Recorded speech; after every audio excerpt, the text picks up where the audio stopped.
stay earthbound when prosperity awaits you in the stars? Come to Halcyon, the only colony on the edge of the frontier, owned and operated by corporations. A trip of 10 short years will feel like mere minutes, thanks to the comfort and safety of your very own hibernation chamber. You'll wake up in a perfect society designed to maximize your productivity with guaranteed full employment. With only a minor term of service, you will become the master of your own destiny when you go out of this world to the Halcyon colony.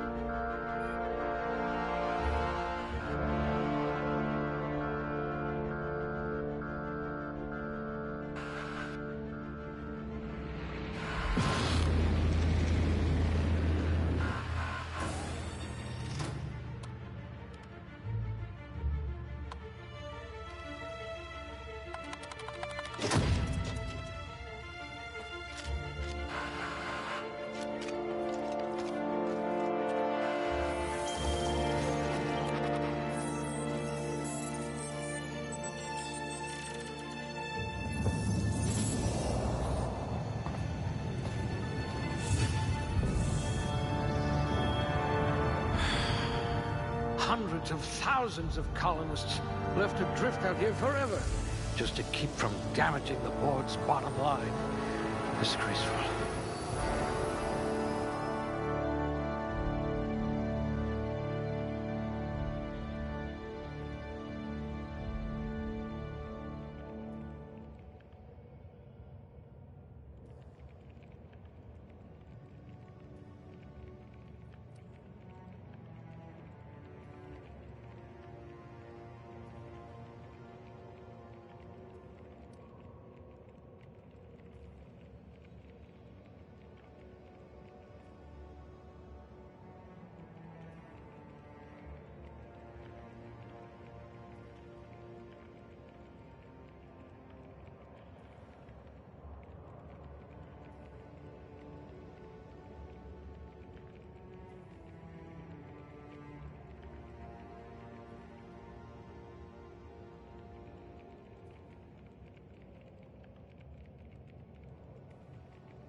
If we're ever captured, I'll let you do the talking.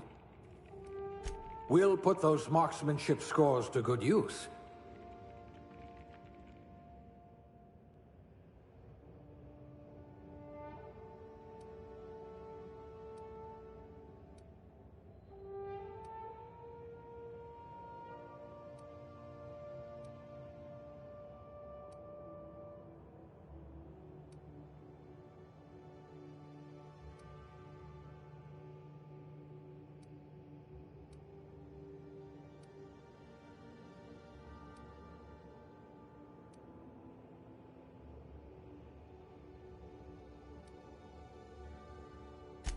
A lab spread, eh? Huh, we all start somewhere, I suppose.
Looks to be your lucky day, my friend.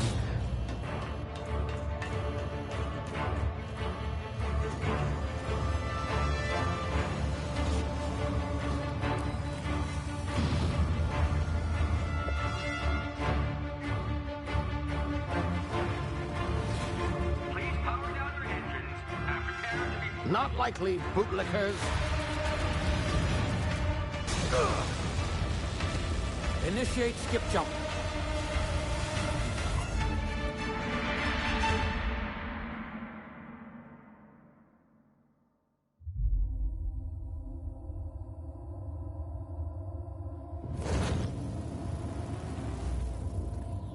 Status. Structural integrity down 25%. Power levels down. Skip drive. Shit.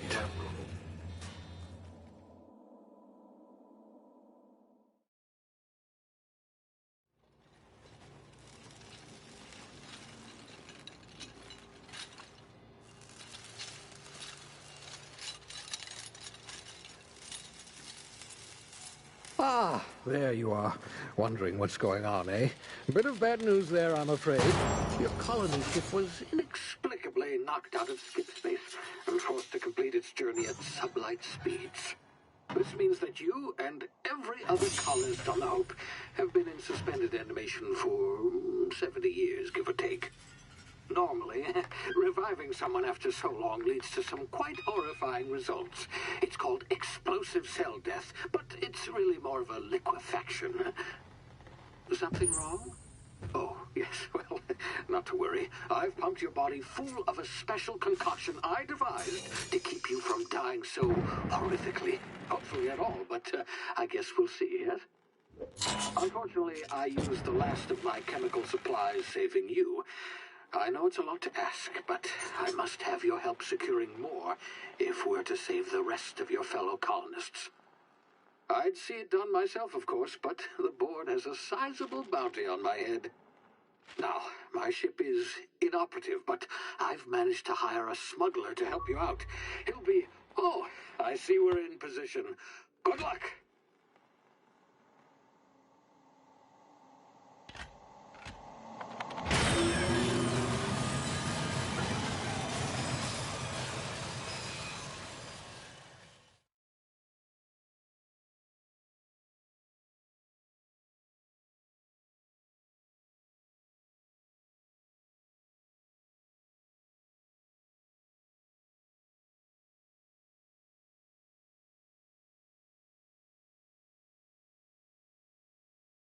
Can you hear me? Is this thing working? Ah, there you are. Now, where were we? Oh, yes, the smuggler. His name is Hawthorne, and he should be waiting for you at the landing site. He's to be your chauffeur, so to speak. Not to worry. I'm told he's a specialist. Dashing gunslinger, one-of-a-kind ship, that sort of thing. You'll like him, I'm sure. I've also outfitted you with a simple wireless monitor, so I can track your progress. I'll check in with you as soon as you land. Good luck. All the colonists are counting on you.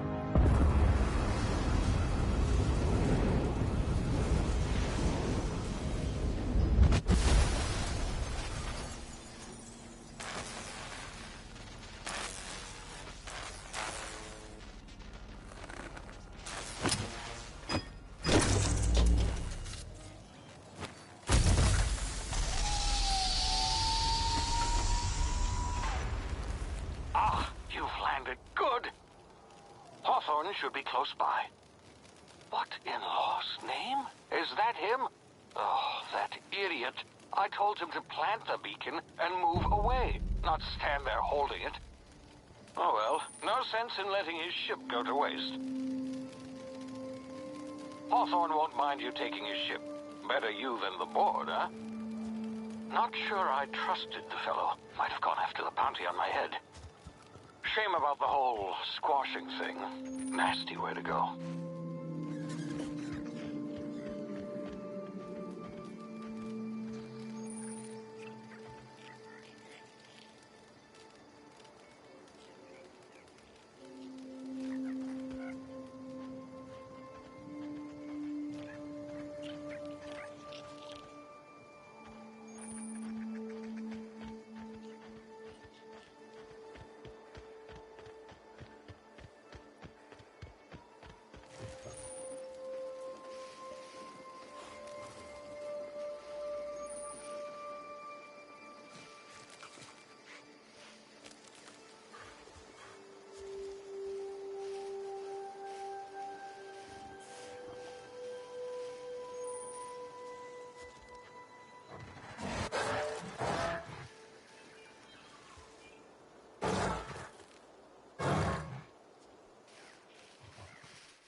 now. You've been frozen for a while. There's bound to be unforeseen side effects.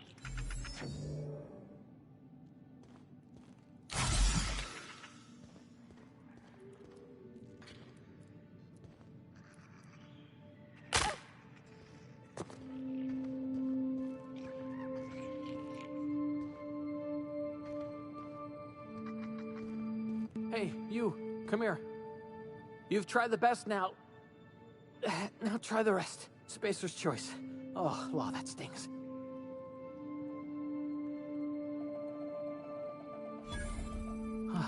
Looks like the bleeding stopped. I owe you one. Hope you don't mind me omitting this little exchange from my report. Spacer's choice doesn't like us accepting outside help.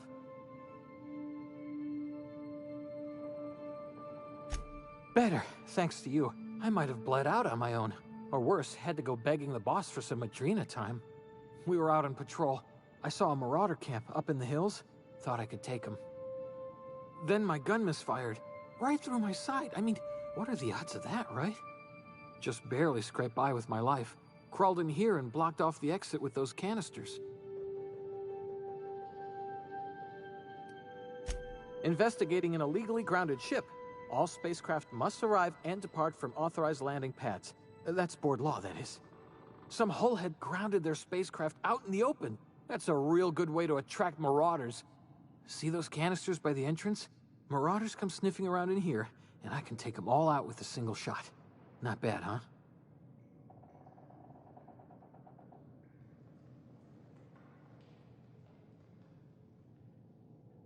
Yeah, okay. You look like you know your way around a gun. Got some spare ammo, not counting the bullet in my side. Here, you can have my saber too, for patching me up and all. All Spacer's Choice weapons are now 30% less likely to malfunction. You've tried the best, now try the rest. Spacer's Choice. Yes, nailed it that time. You hit your head or something? You're in Emerald Vale. We're a Spacer's Choice community. Edgewater's a little ways down. Prettiest place in the Vale. Be sure to stop by a provisioner's for a can of our famous salt tuna. The Hope? Is that some sort of fancy new drug? Are you with Auntie Cleo or something? Don't take this the wrong way or nothing, but I'm not allowed to fraternize with Cleo workers. Company policy.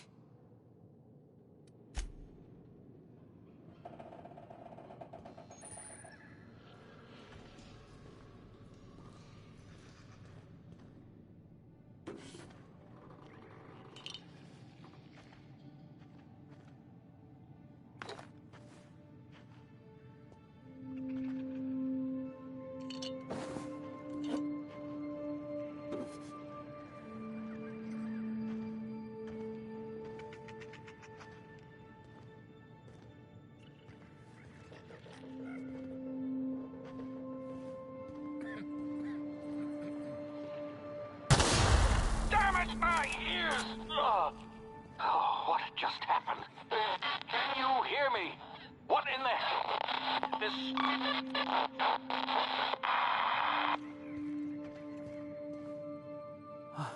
Thank...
here before you get yourself killed? Talk to the lieutenant. She's certified in customer service.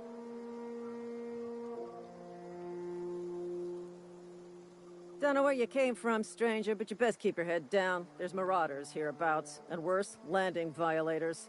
Gall on that rung leech. Landing in the Vale without using an official Spacer's Choice landing pad. I'd slap him with a fine if it weren't for all these marauders shambling about.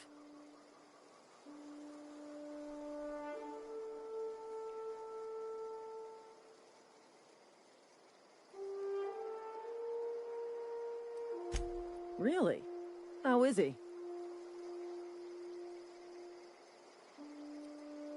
Of course I am. I'm a superior officer. Stands to reason, don't it? Just you watch. I'll cross these marauders off with a swift, cost-efficient fury that's made Spacer's Choice the most trusted brand in personal defense. I just, you know, need a couple of winks to catch my breath. Stretch my legs some.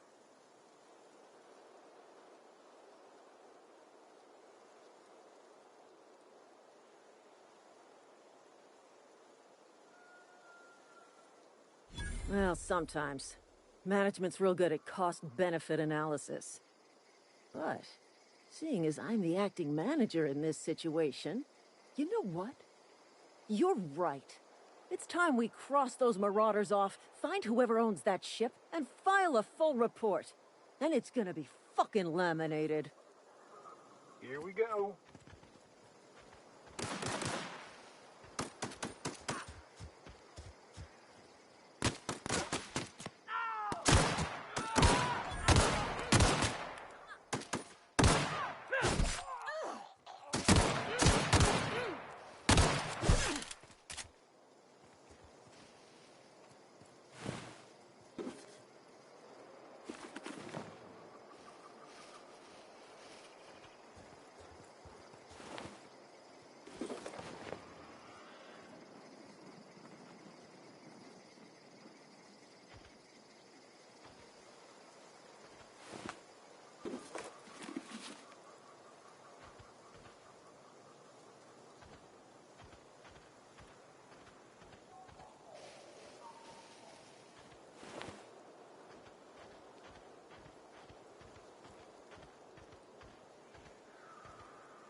This is gonna take a lot of paperwork.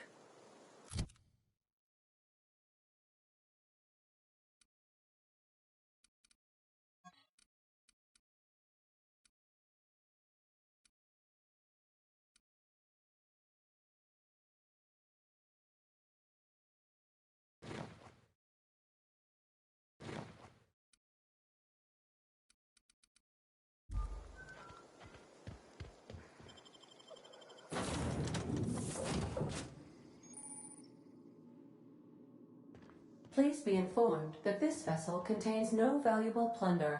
Marauder, please be informed that ignoring me is dangerous for your health.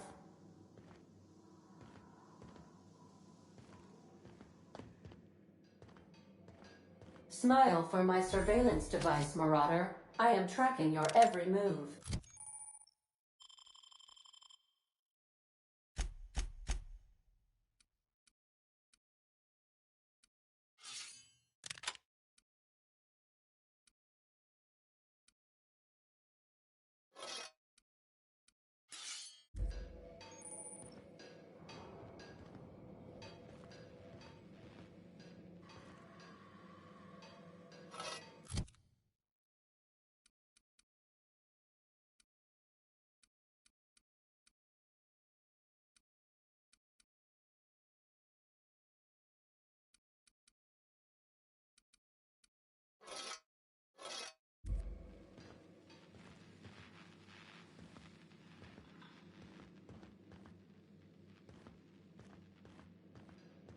Intruders are not authorized to access the Unreliable's amenities, including the cargo hold's workbench.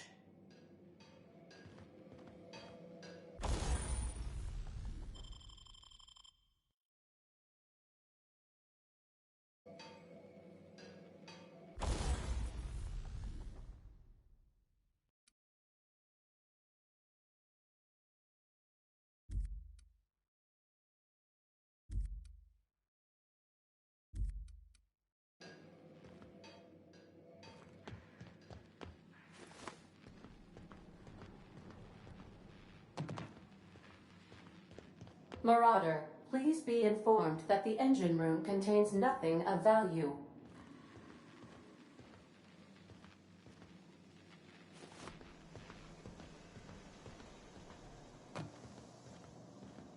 All doors are on security lockdown.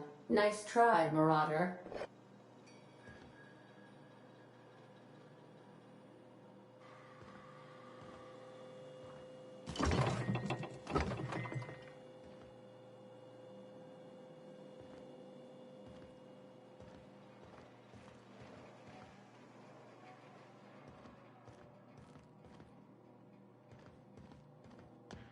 Marauder, please be informed the ship has no crew for you to murder.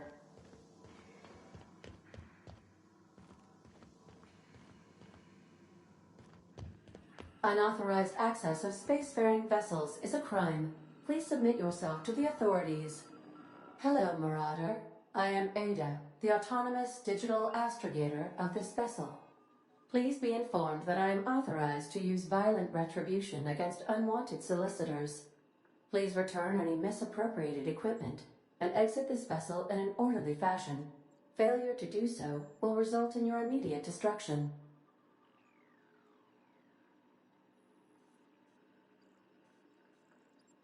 Jettison procedures initiated. Please engage in airlocks. Prepare to eject all boarding parties in 5, 4, 3, 2, 1. You are still here. My deception protocols have failed. I have been programmed to express disappointment. This vessel is the registered property of Captain Alex Hawthorne. I am incapable of accepting orders from anyone other than Captain Alex Hawthorne.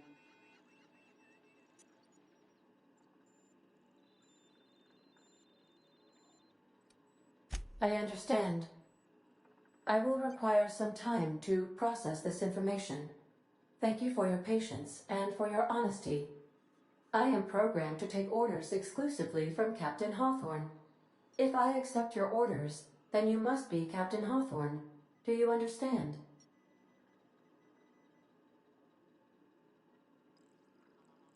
Well done, Captain Hawthorne.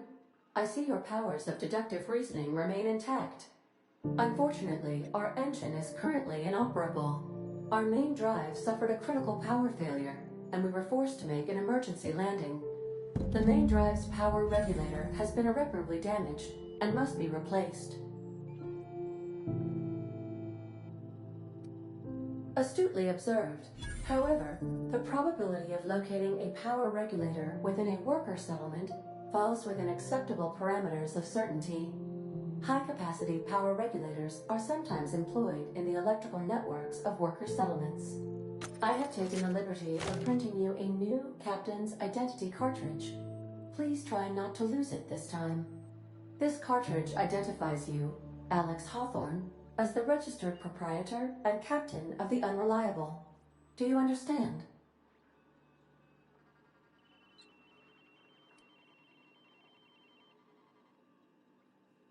Thank you. I appreciate your cooperation. Best of luck in your search for a power regulator. Try to stay alive this time.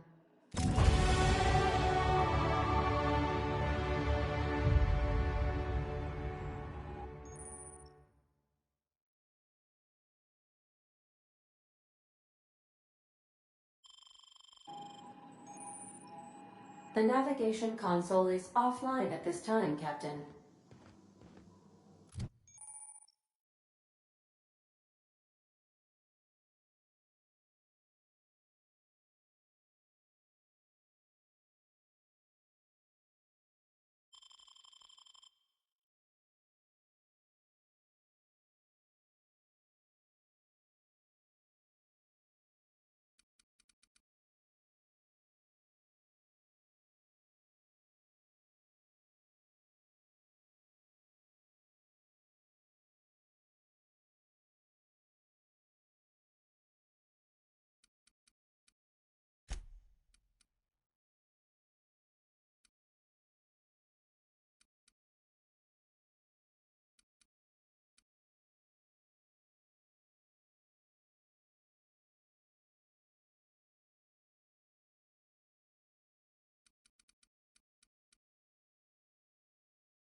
Say, this wouldn't happen to be your ship, would it? Because you sure walked in it like it was your ship. And if this ship is yours, well, ma'am, you owe Spacer's Choice a hefty fine. Afraid we gotta dock your pay.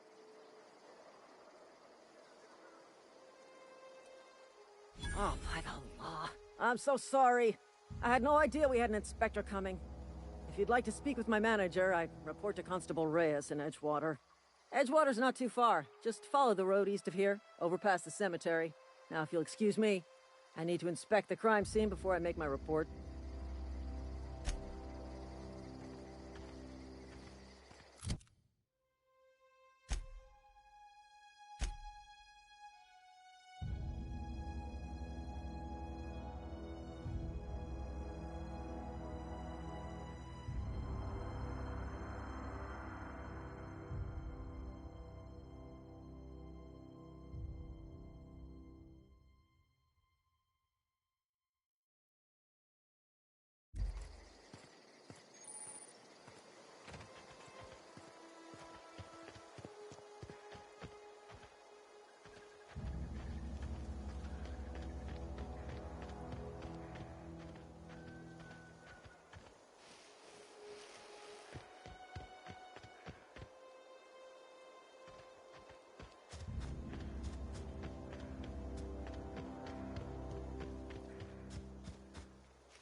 hey, where'd you come from? Running around in a Marauder's attire. You're liable to give some people the wrong idea.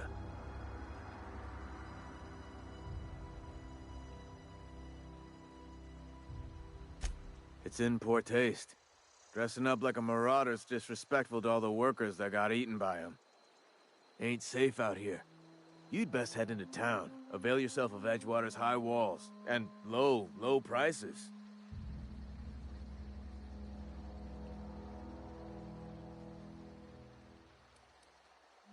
Pleased to make your acquaintanceship.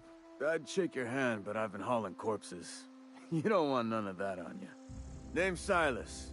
Junior in humor for the town of Edgewater. We're all part of the Spacer's Choice family.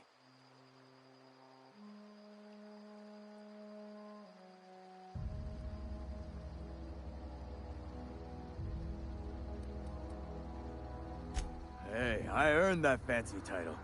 Started off a lowly junior gravesite builder, then junior interment engineer. Oh, and I was a junior burial assistant for a time.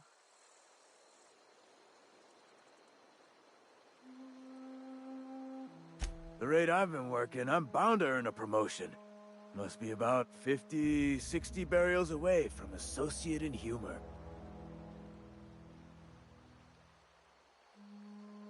Definitely not the junior in humor, that's for sure. If you've got business inquiries, you should stop by Reed Thompson's office. He's up in the tower above the cannery. Head into town, follow the road. Look, you obviously ain't a worker. What's your racket? You a smuggler? Freelancer?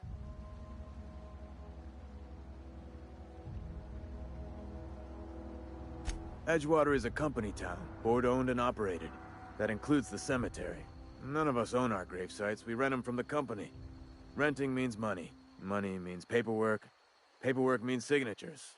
Some of our families become a mite delinquent in paying their dues, you see?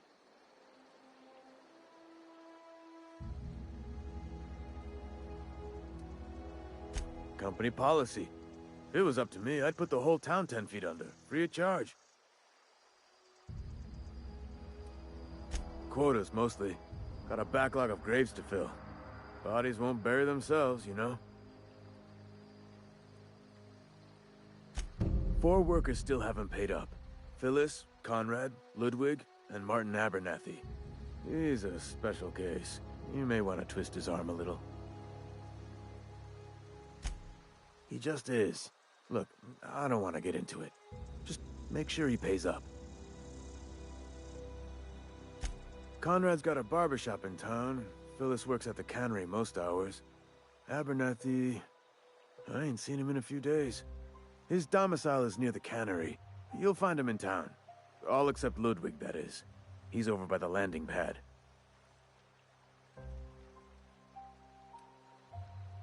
Yeah?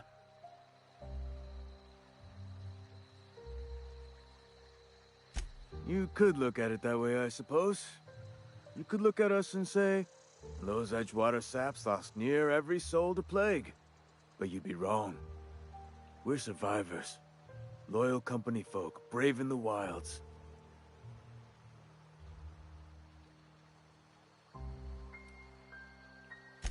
Hang on, I'm doing some math in my head. 20, 30, carry the 1... all my life? Work's been real good to me.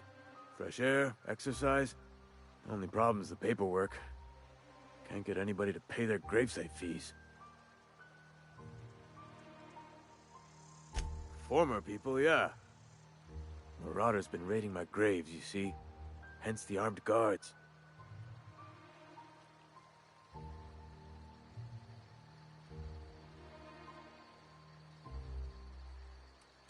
Well, if you're gonna go headhunting, talk to Constable Reyes back in town. She pays for marauders by the finger. Oh no. They are after the most precious loot of all. Spacer's Choice Company property. If those marauders swipe any more bodies out of my cemetery, company's gonna duck my pay.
got my sights on you.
Thank the law. I've been requisitioning backup for months. Guess the boss finally came to his senses. You ever swung a truncheon? Let me see your rifling stance. I want to make sure you're up to snuff.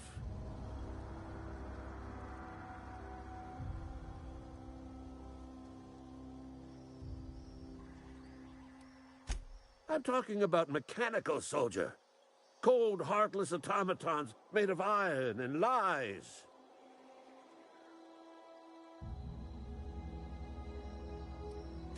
That's right. That's what I've been saying. We gotta square our shoulders and stand ever vigilant. Auto-mechanicals. Creatures forged in the fires of malevolence. I seen them over by the old power plant. Clattering about, firing at the birds, orchestrating their uprising. When the swarms of mechanicals come clanging on over that hill, where will you be? Cowering beneath your cot? Or standing, shoulder to shoulder with the resistance?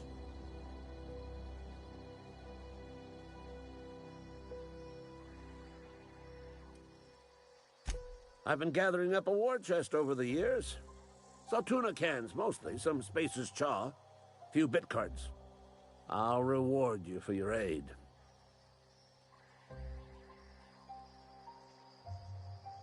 Enlistment fees? Yeah, I suppose. Wouldn't want to give the Resistance a bad name. They have sent a scout, prowling around the junkyard just behind our beloved town. The scout must not be permitted to return to its base of operations. Cross it off, then report back.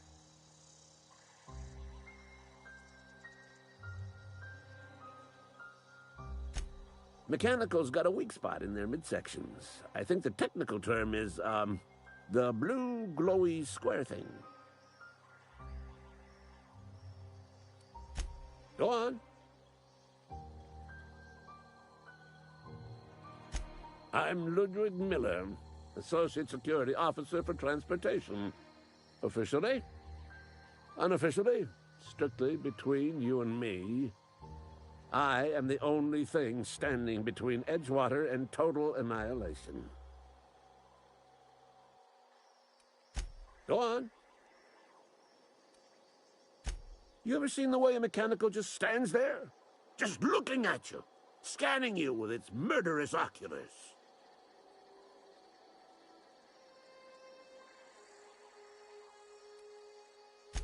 Pray to the law that you never do. A mechanical never forgets the face of its enemy. First they will rob us of our jobs, and once they have taken away our livelihoods, they will take away our very lives.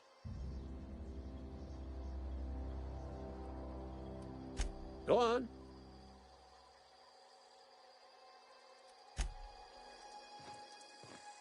Bring us honor, soldier. I told Silas I'd pay my dues if he agreed to join the resistance. Guess this means he's finally heard the calling.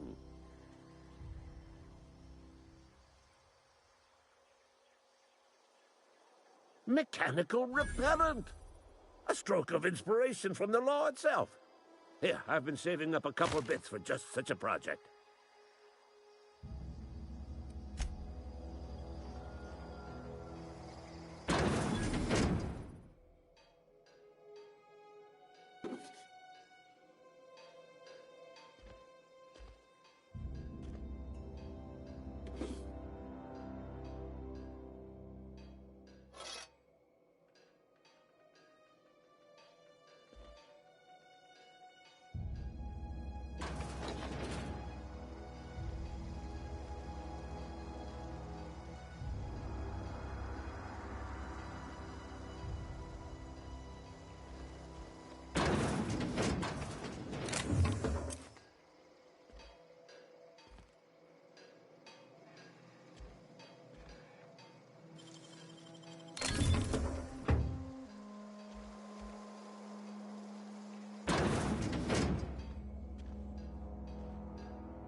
You're safer inside the walls.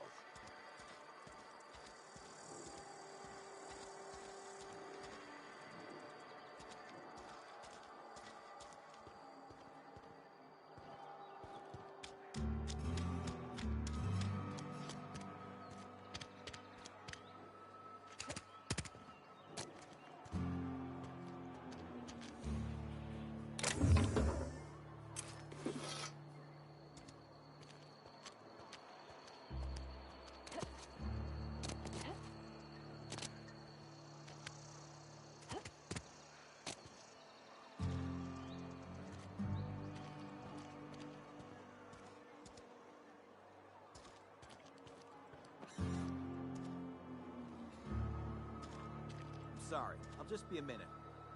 You had a minute. Next one comes out of your pay. Ease off the threats, friend. I'm going. Boss's orders. We all got quotas to make. I don't have time for this.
Destiny 2.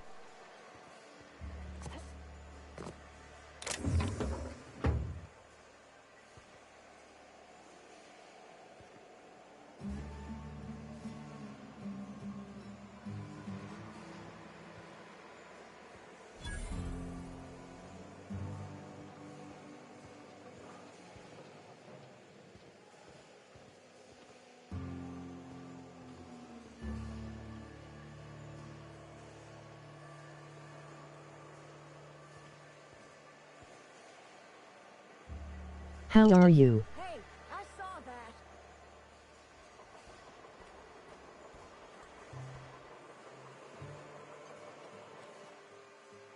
What do you think you're doing? Just keep your fingers to your own self, okay? Good, thank you.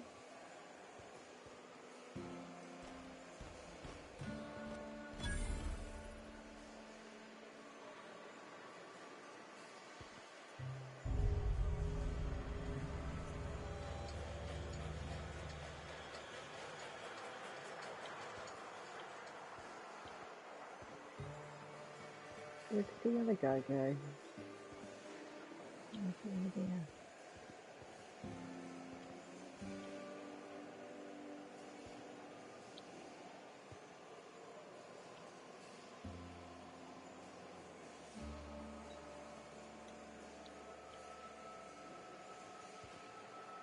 Can't tell if she can see me or not.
Sorry, I got a lot to do.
Miss Holcomb, I'm ready to see The grease monkey, Argo?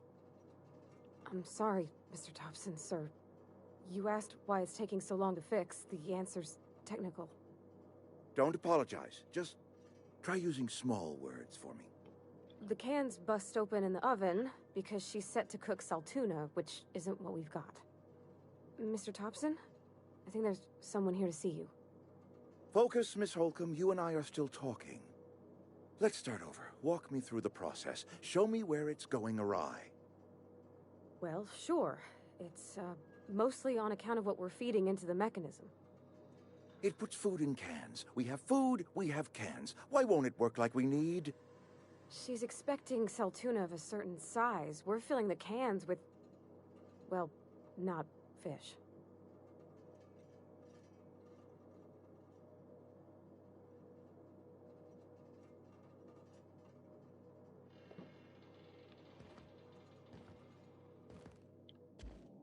Seems we've got a guest. Really now, Parvati, I do wish you'd spoken up. I do apologize. I was given no forewarning of your arrival, or I might have welcomed you at the gates myself.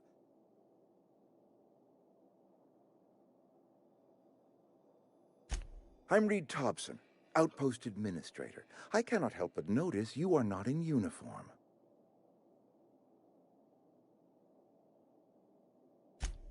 Yes, so it dawns on me. Seems I allowed my excitement to run away with my wits. Been a few seasons since we've had a visitor pass through. Only regulator we got is hooked up to the town transformer. Mr. Thompson ain't liable to be keen on dismantling it. I beg your pardon. I am most emphatically not keen on any such thing. I can't let you have our power regulator. But I happen to know of another one. And I happen to know exactly how you may retrieve it without frying yourself in the process. There's a power regulator in the old botanical lab. It's mostly abandoned, so all that power is being squandered.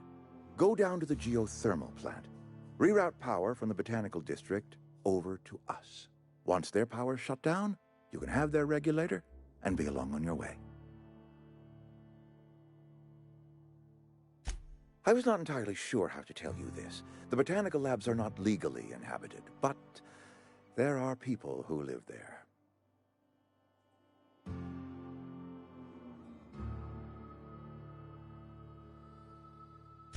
The people living in the botanical labs, they're deserters, former workers. I need them back at their posts. I need them to come home. My hope is that by cutting off their power, you will convince those deserters to come back to town. Before you go to the plant, I want you to stop by the botanical lab. Speak to their leader, Adelaide. Tell her the power's about to go, and that it's time her band of deserters came back to town.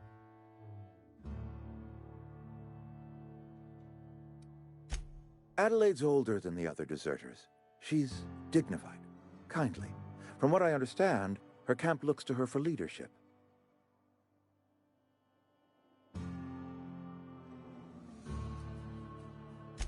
That is not a hypothetical I enjoy entertaining. We need Adelaide back. Nonetheless, I will settle for the return of her followers. We belong to one community, the Spacer's Choice family. If we dissolve into factions, then we will all perish separately. Adelaide will understand that.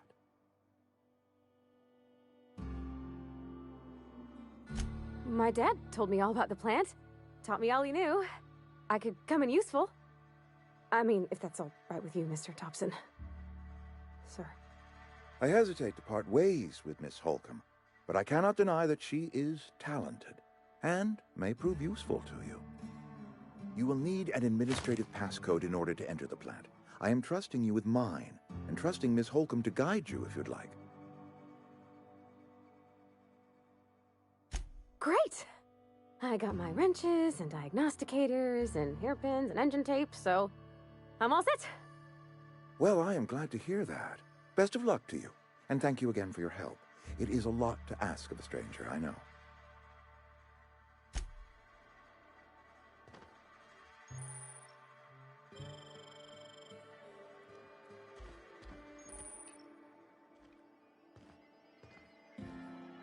You're some sort of freelancer? You some sort of freelancer?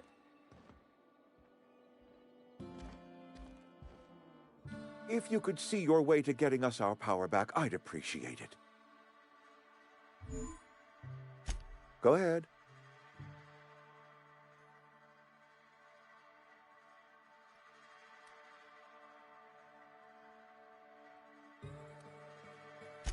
Adelaide was our only flavor specialist. We are a Saltuna canning institution. Saltuna without flavor is like a cysty pig without tumors, borderline inedible.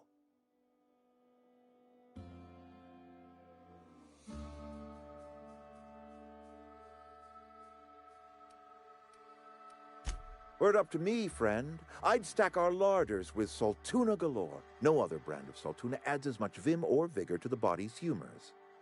But, and this is something we must keep between the two of us, Saltuna is hard to come by, what with being a species indigenous to the seas of another world.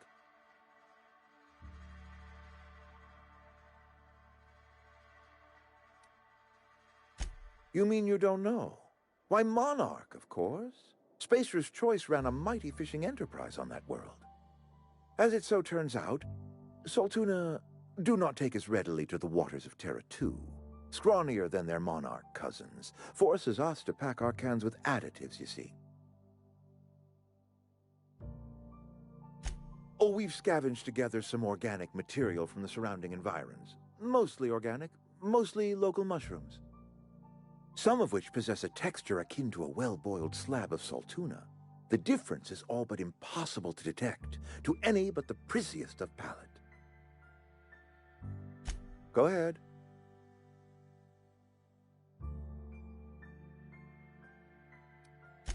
That you are not one of us may work to your advantage. Adelaide and her folk loathe the people of Edgewater, you see. I admit the fault was mine. I'm about as diplomatic as a bristling canid. I just hope Adelaide and her folk will see their way past my flaws and return to town.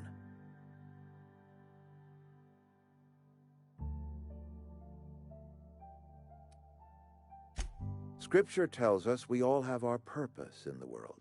Our work shows us that purpose. We should not have to move on from it.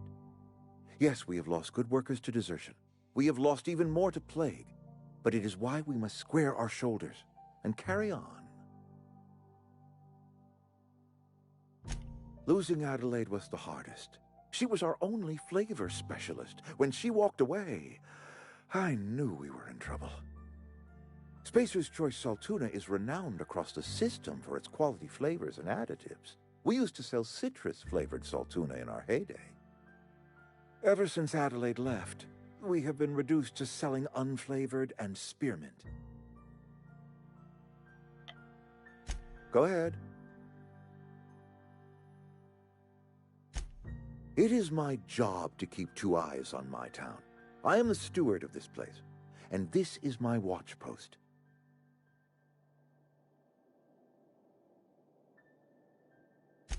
I'm trying to remember 25 years, 26.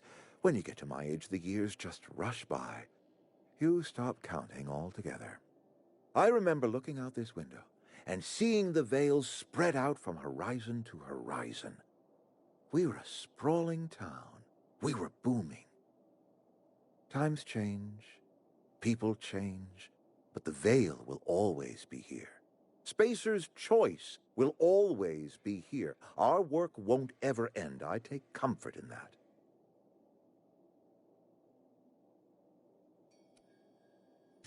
I wish you wouldn't say things like that. Yes, as a matter of fact. When I stand at my window and look out over my town, here's what I see. I see decent, loyal, hard-working people. I see a family. We are all part of the Spacer's Choice family. We are all doing what we were brought into this world to do.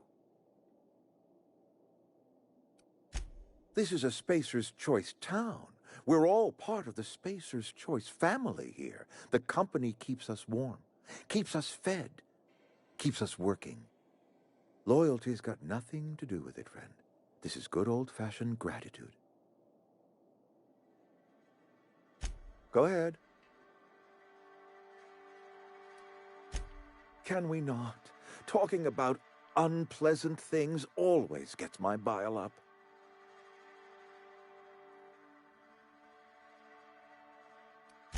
That I cannot say.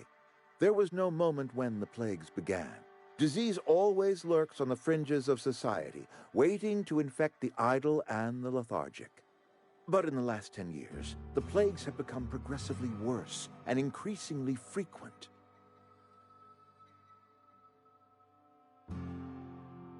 Corporate doesn't like us using the word should. It encourages the imagination. I believe plague is a test. It is a test of our loyalty and our fortitude, and it is one we will see through to the end. Show up to work, put in your hours, wear a smile. Problems of the body come from problems of the spirit. Work improves the spirit and fortifies the body.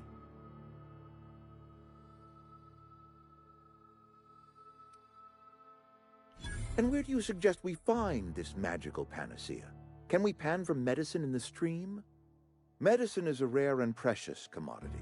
If you demonstrate you have earned the right to be treated, you will be treated. Otherwise, you must heal yourself.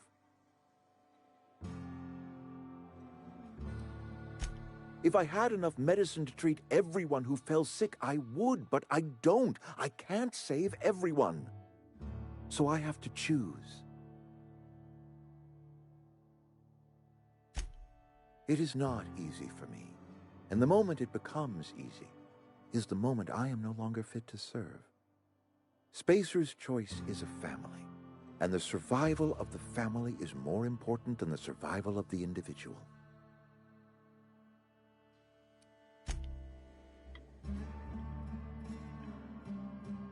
We better clear out of Mr. Thompson's office before we talk.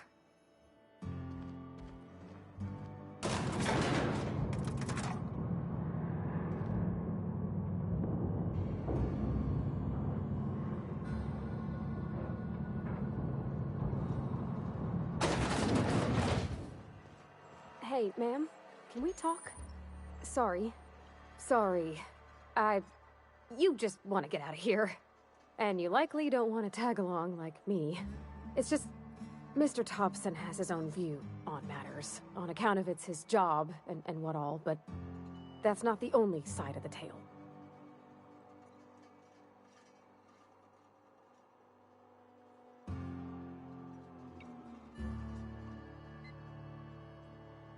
To Mr. Thompson, a person's a gear. It does its job quiet-like. If it squeaks or stutters, it gets replaced. The deserters are decent folk. I knew some of them before they left. Life's hard here, especially for them that don't fit in so well. We're one big Spacer's Choice family, but every family's got the one the rest whisper about. Mr. Thompson's aiming to take away their power. They'll have no lights to see, nor heat to cook. They'll be at the mercy of marauders, or worse. I think you should talk to the town's vicar about it. Max, his name is.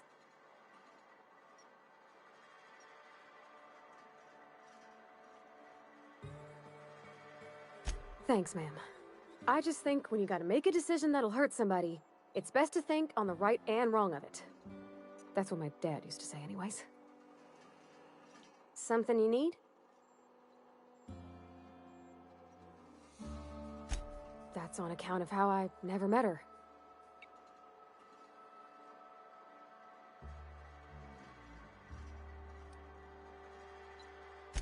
She was in another division of the Spacer's Choice family. She worked in the Vale a few months, sorting the cannery computers.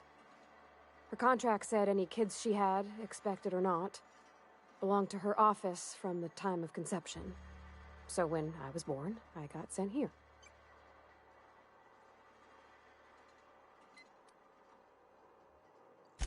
Could be. Reckon I'll never know. Where are we headed?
You the new worker? Whatever. Make it quick, Tenderfoot. I'm busy.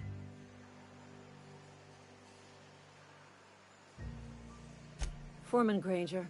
Mind those words don't come out of your mouth unless preceded by yes or right away or thank you.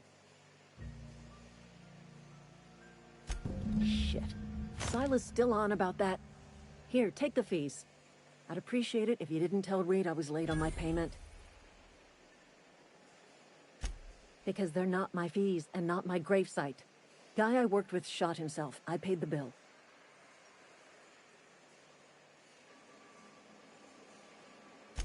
I could do without the sarcasm.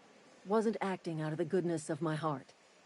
Law requires delinquent gravesite fees to be paid by the deceased party's closest living relative, which meant me. Shame, though. Eugene was a good worker.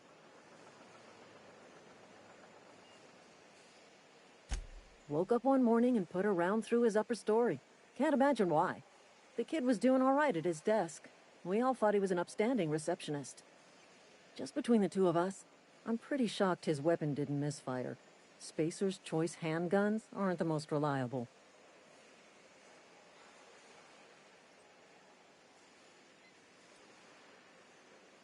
Eugene wasn't family. Yeah, I was the closest living person relative to his body at time of death. I'm the one who found him, you see, so I pay the fines. Suicide's a crime. The legal term is irreparable damage to company property. What Eugene did to himself was vandalism.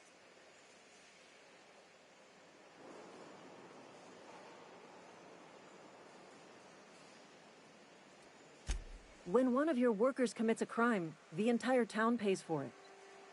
In other words, Edgewater would have been penalized pretty hard. Whatever Eugene was worth as an asset, we would have had to pay out of pocket to Spacer's Choice.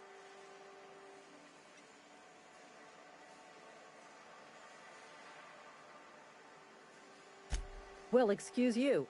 I'll have you know, Eugene was an asset to us all. May his atoms be commended to the law. All I know is Silas asked me for Eugene's gravesite fees. which means he was approved for burial, which means his papers went through, which means the town's in the clear. I'm just glad to put this whole ugly affair behind me. Eugene can rest his bones in peace, and the rest of us can get on with our own lives. What's on your mind? I paid his burial fees, didn't I? Let the dead sleep.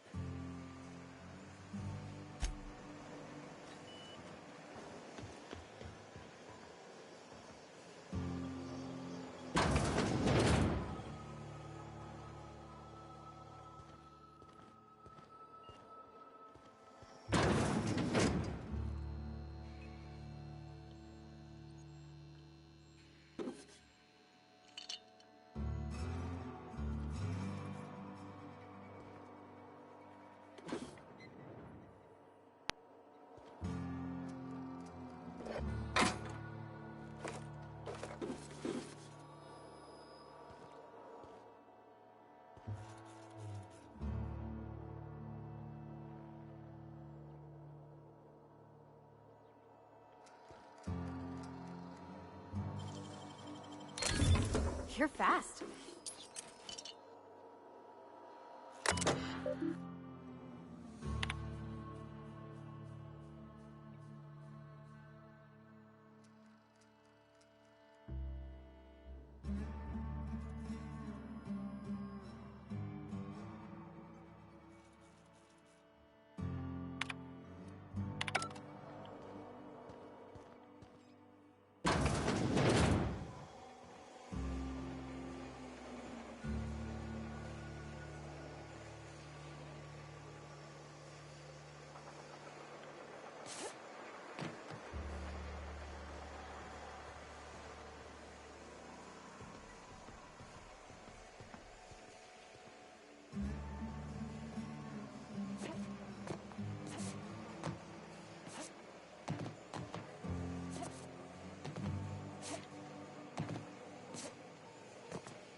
Heads down.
This is where the magic happens. Well, science. But it still happens here.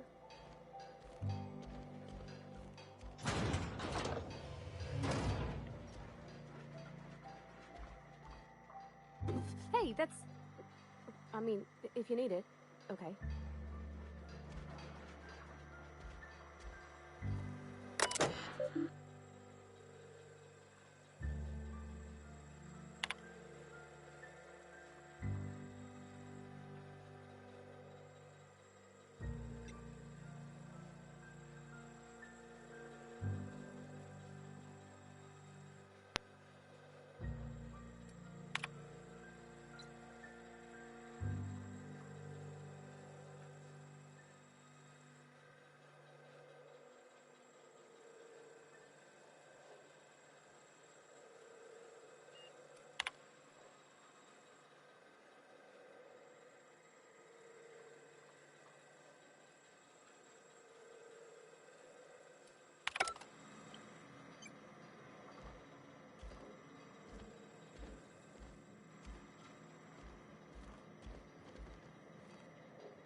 If you're hungry, I could open up a can of something.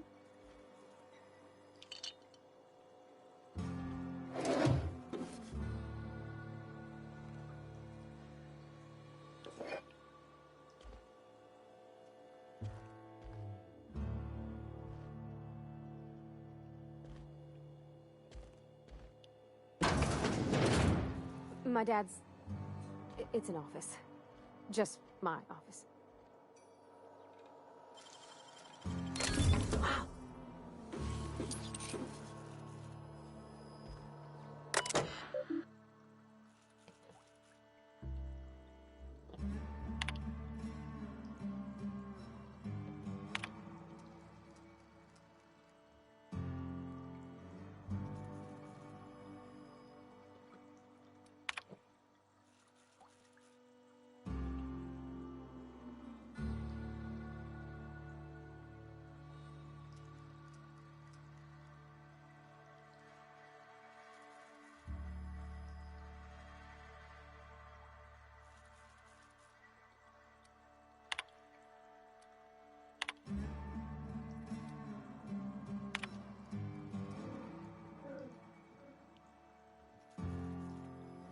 capable. What's he doing?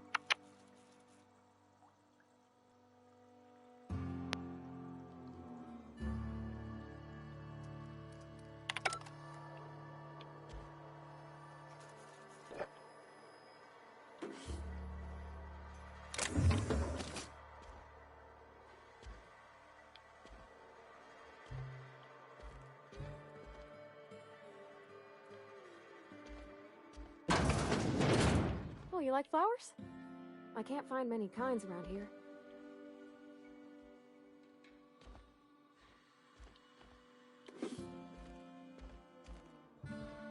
I don't like coming out here. People on the street stare.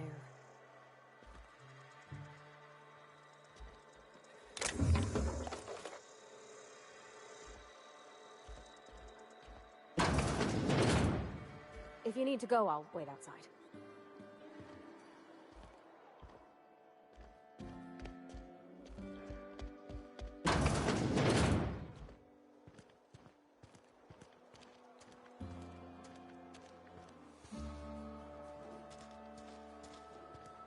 Sometimes I wonder what I'm doing with myself.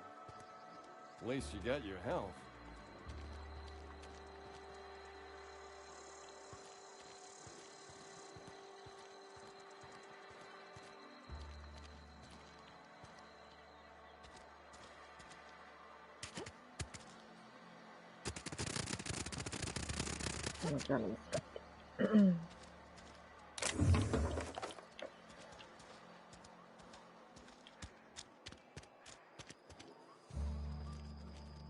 Been eating nothing but salt tuna for a year.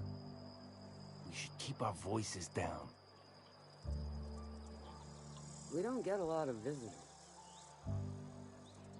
We don't get a lot of visitors.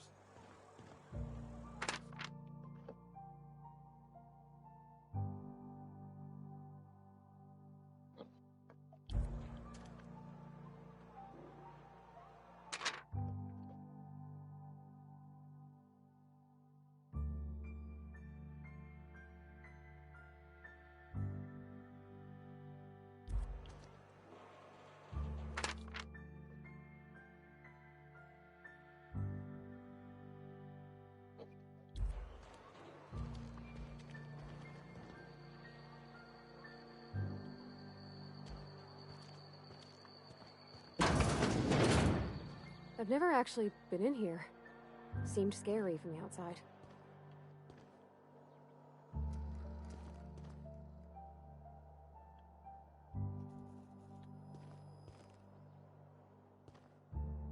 Welcome to the Spacer's Choice Constabulary. We are Halcyon's leading brand in frontier justice. The office is writing a promotion. Purchase 3 criminal investigations and the 4th one's free.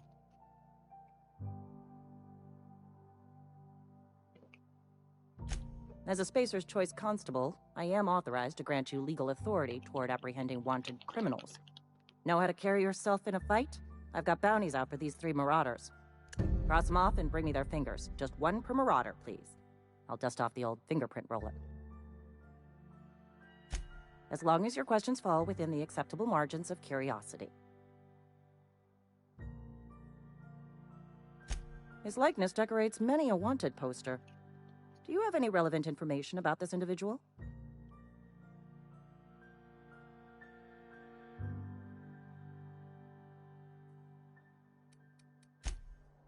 Something to report?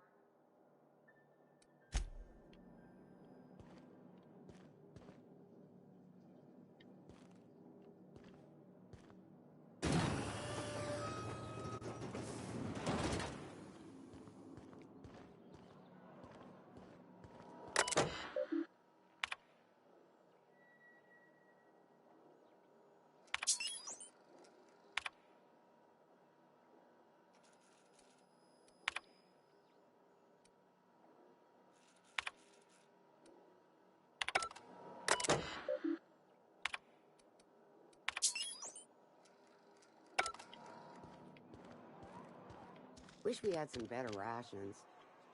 Nothing I can do about that.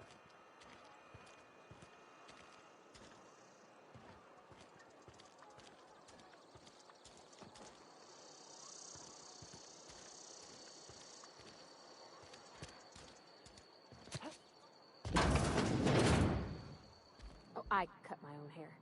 But Conrad sells real good disinfectant.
Please don't touch anything. Your hands are probably crawling with germs. Physical hygiene recapitulates moral hygiene. Cleanliness is next to lawfulness.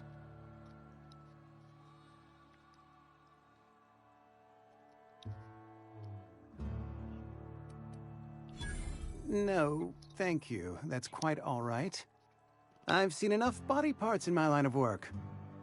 I'm Conrad. You will report to me if your hair fails to meet Spacer's Choice aesthetic standards. You will also report to me in the event of your death, whereupon I will clean and prepare your remains for interment.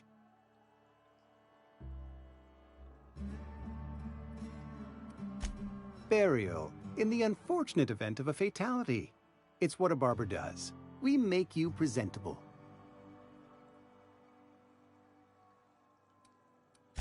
Ah, gravesite fees. Silas and I had talked about this at length.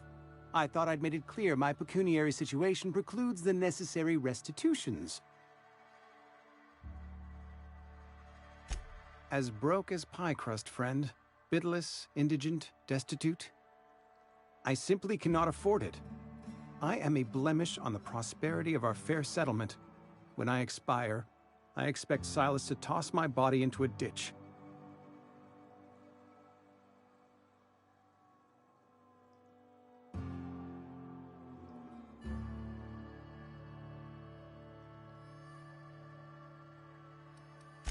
Thank you, no. I despise the cereals. Tell Silas I can't afford to pay, and that I fully expect to have my medical rights revoked for this dereliction. With my apologies.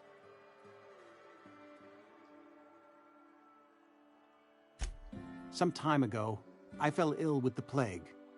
By the grace of the law, and through my own hard work, I'd proven worthy of treatment. Frankly, I don't imagine I'll earn that right a second time. The barber work hasn't been profitable, you see. I've had to keep this old place running with my own savings. Not a bad idea. But I'd need some kind of collateral. My pair of lucky clippers! No, that won't do. Your idea intrigues me, but I'm afraid I don't have anything to give Silas. I'm open to suggestions. You know about Eugene? How? Then, you know Phyllis suggested selling off Eugene's gold teeth. I didn't approve of the idea then, and I don't approve of it now. Eugene's golden teeth were a family heirloom, representing 3 generations of poor dental hygiene. He took them to his grave.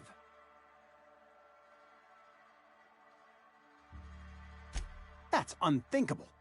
Eugene's body and all rare earth minerals contained therein are solely the property of Spacer's Choice. I can't ask Silas to dig up a man's body and pry a few teeth loose from his jaw just to pay my bills. Can I? Are you asking rhetorically? Because if you're being serious... Ugh, gross. Desperate measures, Miss Holcomb. Desperate measures. I'm going to have to ask Silas to dig up those teeth. It's the only way I'm paying my gravesite fees.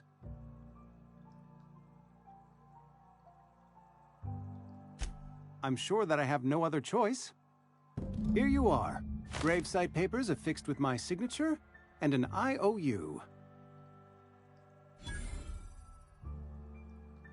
Eugene was not a suicide. He put a bullet in his brain, yes, but that's largely a technicality. I was the one who prepared Eugene's body for interment.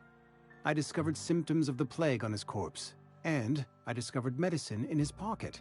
Lots of medicine. Eugene overdosed on adrenatime, which is known to cause psychosis and paranoia as possible side effects. The paranoia drove him to take his own life.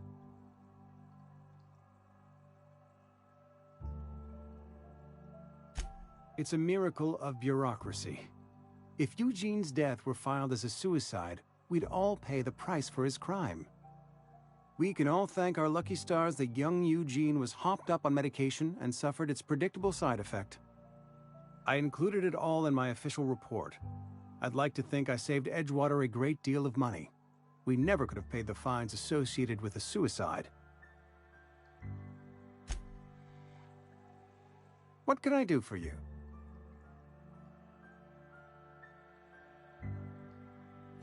Oh? Am I in the company of a fellow doctor?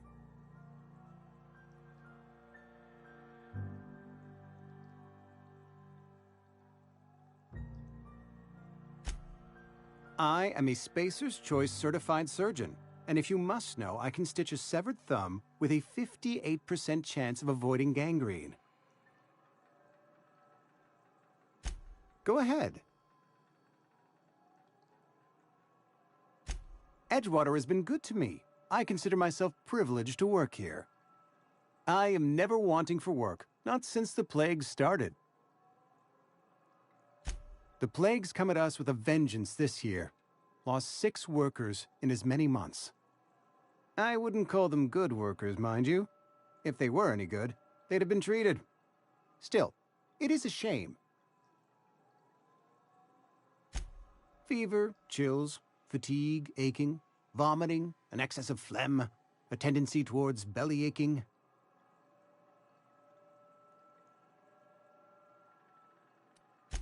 Whatever it may be, I have developed my own palliative. Boiled canid liver and a splash of ethanol. Company policy, friend. We don't have enough medicine to treat all of us, so we treat the best among us.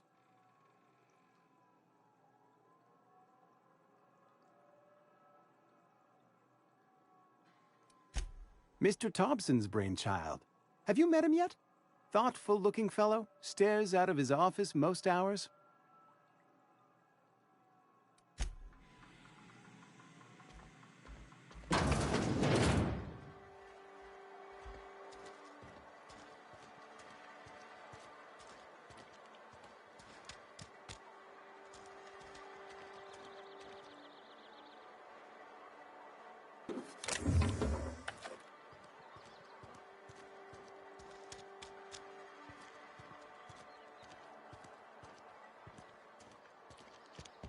Keep your distance, friend.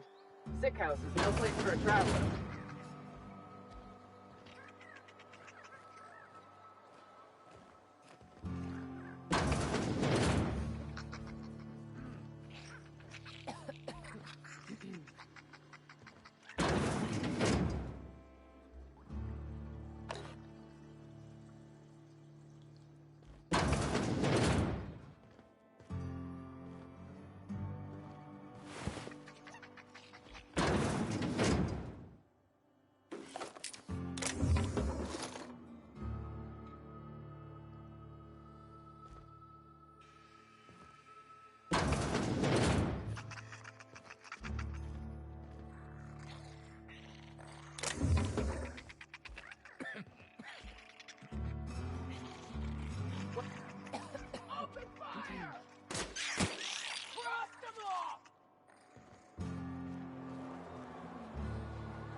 I appreciate the company and all, but you really ought to leave.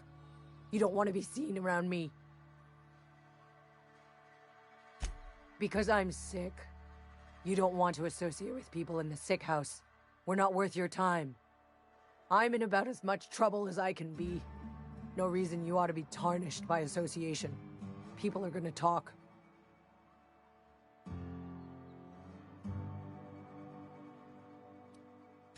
Figured it was obvious. I got sick. Couldn't get better on my own. Got moved here for everyone's sake. Maybe you don't know this, but there's a real simple reason you don't talk to the plagued. You don't want what we've got. Don't. Please. I could get into a lot of trouble. That's kind of you to say, I suppose. But I don't need help. What I need is to understand my own folly. Company always tells us, weak spirits lead to weak bodies. If I didn't want to fall sick with plague, maybe I should have worked harder. Maybe I should have taken more pride in my work. I really wish you wouldn't say those sorts of things. I told you once already. People could be listening. I'm feeling a touch faint. If you don't mind, I'd like to be alone for a spell.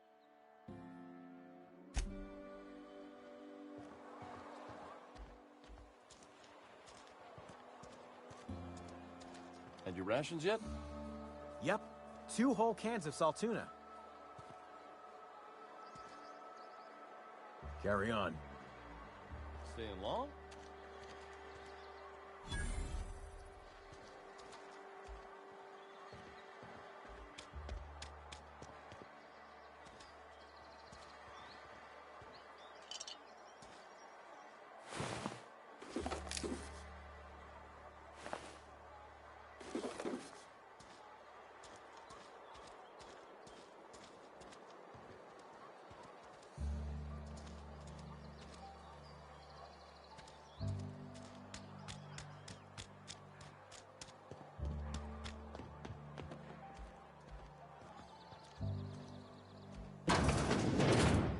I'm not allowed in here.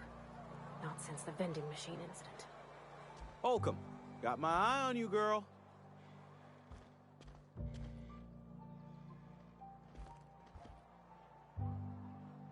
Miss Holcomb ain't allowed in this establishment. Not since that little incident. Ask her if you care. I'm running a business here. I won't touch anything while we're in here, Mr. Moreau. I promise. Go right ahead. What, you mean Edgewater? That's a peculiar question. This a test? Am I being tested right now? It's, fine and dandy. Couldn't be happier.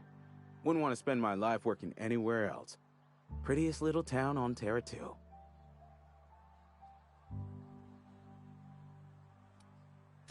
I have every reason to be. I caught a real break working in a place like this.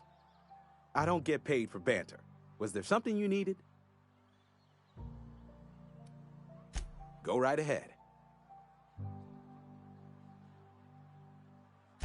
Other than yourself? Definitely the vicar. Don't get me wrong. He seems a decent man, cut from church cloth, knows his scriptures. But there's something about him that bothers me. Like he's not one of us. Sometimes I suspect he doesn't even want to be here.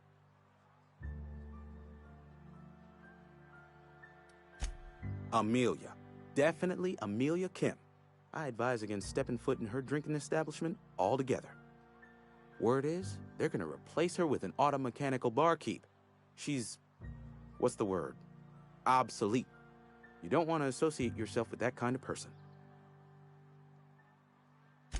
Plague? I don't know anything about a plague. We are the very picture of hot-blooded physical vigor.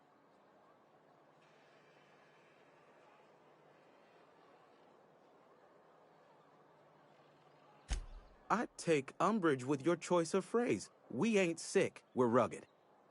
Some of us who get sick are liable to exaggerate the conditions of that sickness, but the fact is, if you work hard, you have got no cause to worry.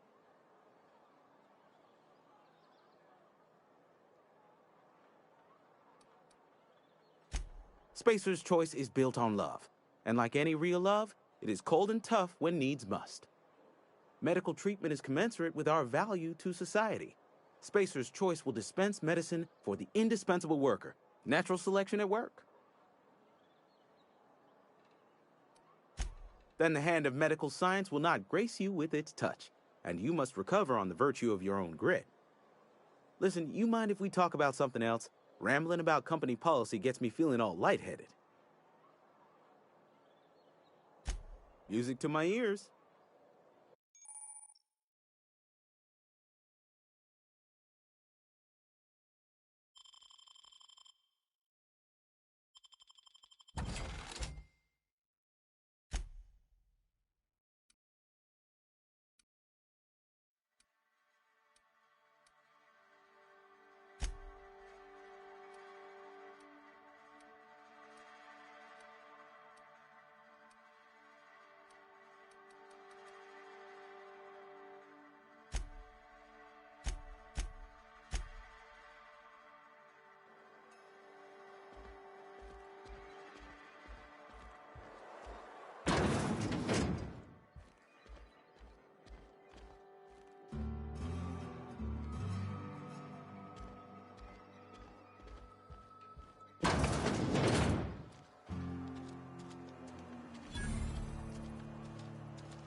Another day at the cannery. You're not a big drinker, are you?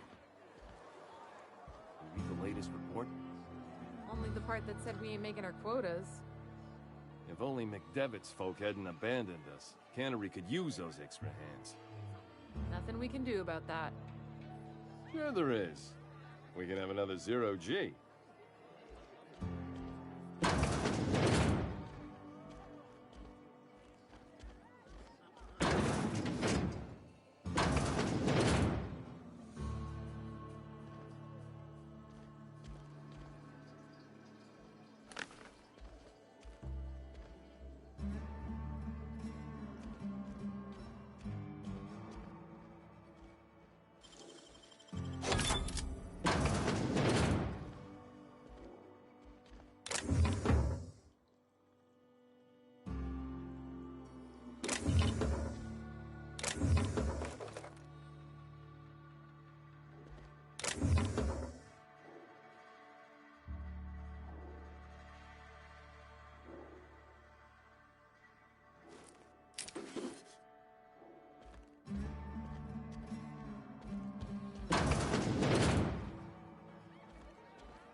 Gone quiet.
Never seen you here before.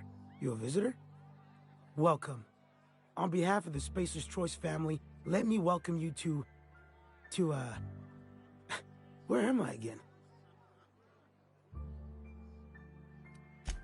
Edgewater, Jewel of the Vale. May the law bless our beloved cannery with 100 years of, what's it called? Productivity. That's the one. Yep, that's us. Productive.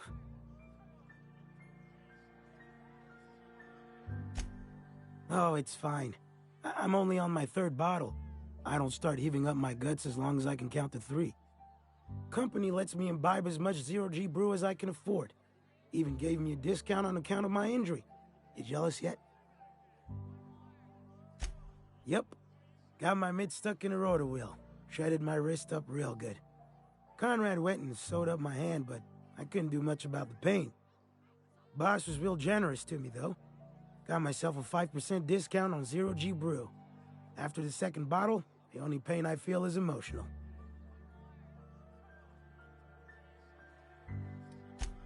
Hey, Conrad's a surgeon. Well, he's a barber. That's like surgery, but for your hair.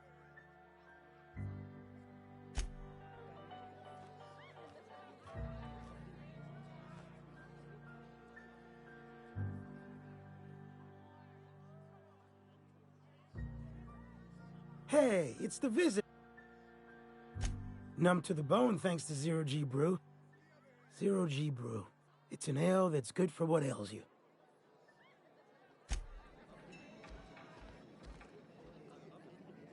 I don't know you.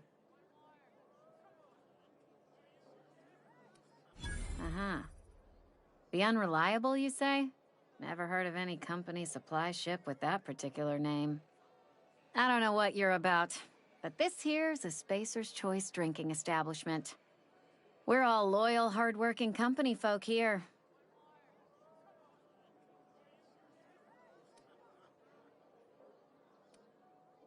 You really think so? That's kind of you. I've been trying to keep the floors clean. You got no idea how long it takes to scrub the tiles. Guess I misreckoned you. Sorry about that. I didn't mean to be curt. We just got some problems lately. I can get you a drink if you'd like. Gotta ask you to enjoy your beverage within the premises, though. Can't risk you bringing a drink over to those deserters. You understand.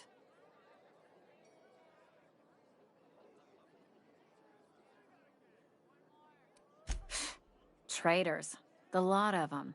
Bunch of folks decided they were tired of working and went out into the wilds to fend for their own selves. Town's already struggling to make quotas, even without that band of slackwits abandoning their posts. Bunch of lazy, shiftless rung leeches. Anyway, enough about them. What can I do for you?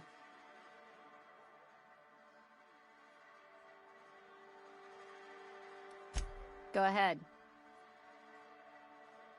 I don't see how that's any of your business. You're the first to ask after me in some time. I'll give you that.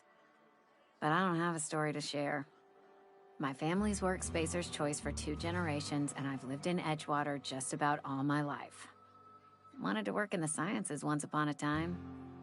Would you believe it? That was a wild fancy. Glad I disabused myself.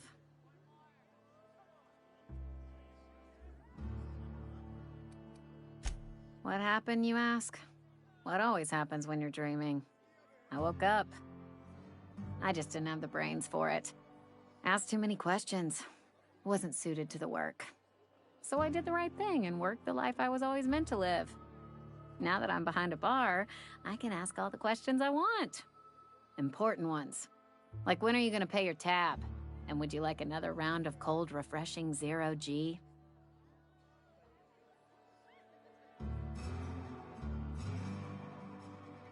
Don't talk to me that way, please. Spent many years disabusing myself of that notion. Don't need you putting it back in my head. Lab work ain't for me. Never was. Never will be. Spacer's Choice put me where I belong, and for that, I am grateful.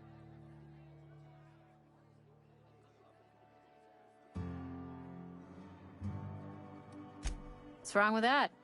It's good, honest work. Pots and pans don't scrub themselves. Glasses don't fill themselves either. Unless you're in Byzantium. I hear everything's automated there. Not that I'll ever find out. They did. They gave me a life. Gave me a purpose. This is where I belong. Not so fast. I told you about my life. Your turn to tell me about yours. So, what's your story?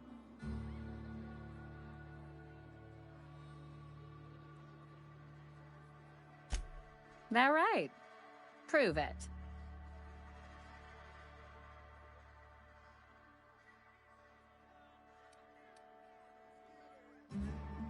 Oof.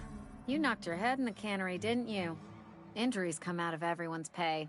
Says so right there in your contract.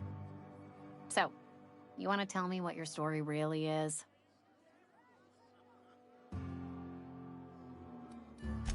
Suit yourself.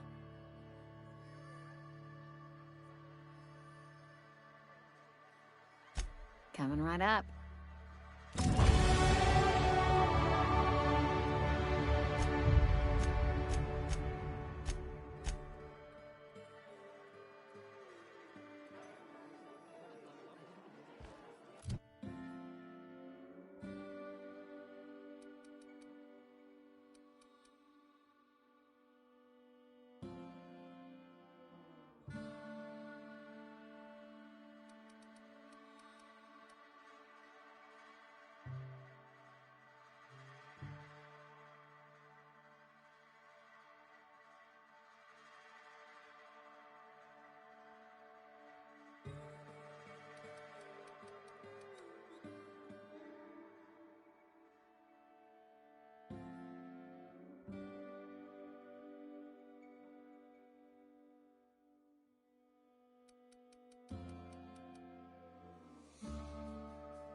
I've got some time. Oh, I'm an actuary. That means I keep tabs on a worker's living expenses. How much it costs to feed, clothe, shelter, bury, and replace your average human worker. Technically, I'm employed by the Spacer's Choice Department of Human Resources.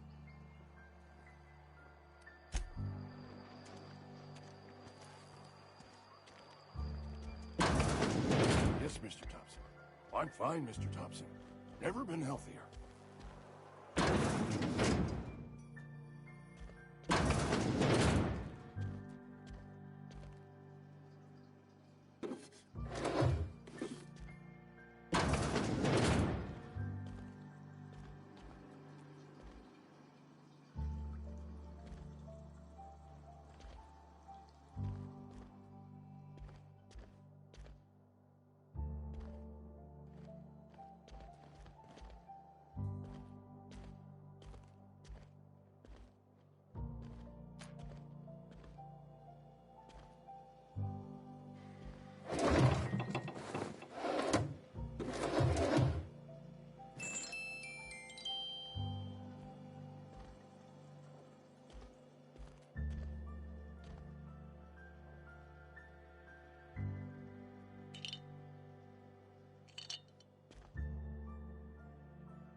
Whoa, did Mr. Thompson send you?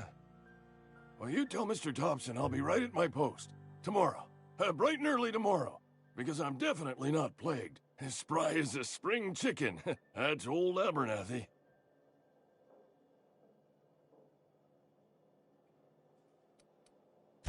You some sort of wandering alienist?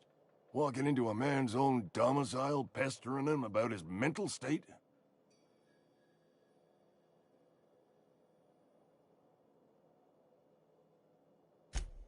What? No. I mean, I might be. That depends on who's asking.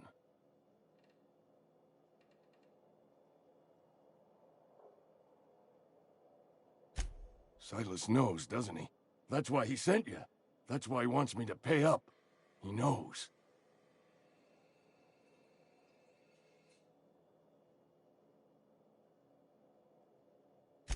I'm dying. I'm not long for this world.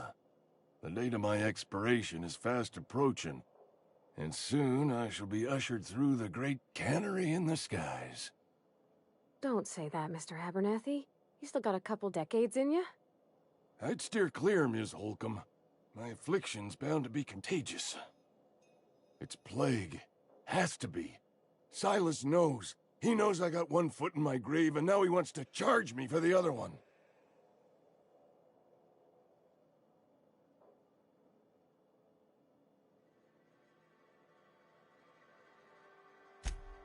You are? Oh, wow. First time anyone's ever told me that. I'll pay your fees. I don't want any trouble from Silas. But if you could see a way to freelancing for me, I could really use the help.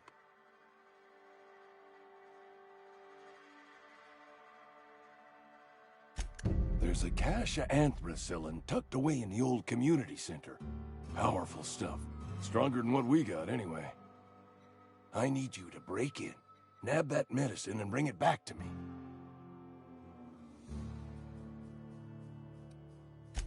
I'll do what I can. I tried medicating myself with Adrenatime. Didn't do much for me, as far as I can tell. Anyway, I can't just buy medicine. Distribution of medicine is strictly prohibited to any workers beneath the acceptable margin of health. Company policy.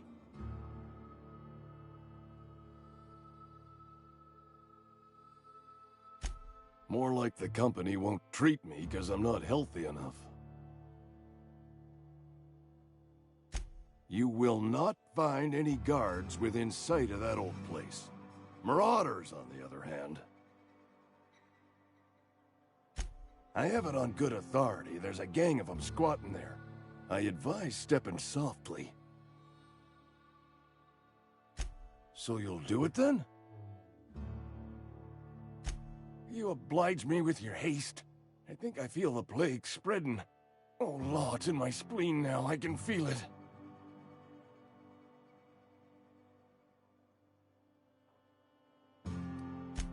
I know that, but I got nobody else to turn to. Reed would have wrote me up. Constable would have locked me up and wrote me up. Could have gone to see the good vicar, but I never did find my courage. You want to mingle, go try...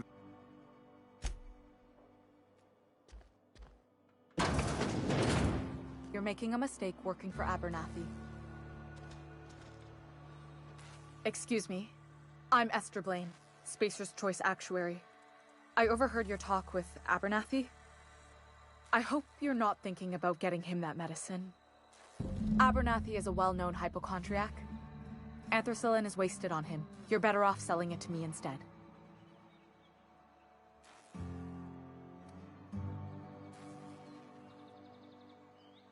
All I'm saying is Abernathy's worked in this town longer than some of us been alive. How do I put this gently? He's got a lot of cobwebs up in his attic. I probably shouldn't tell you.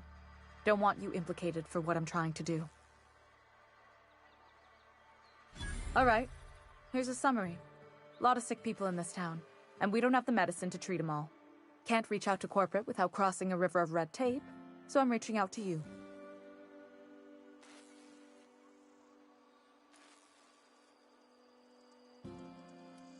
Something like that. Look, I'm not in the habit of law-breaking. But sometimes you've got to do the wrong thing for the right reasons. That's all I can ask of you.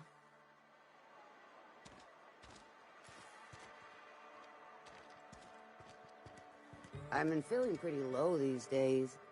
Don't let the boss catch you saying that.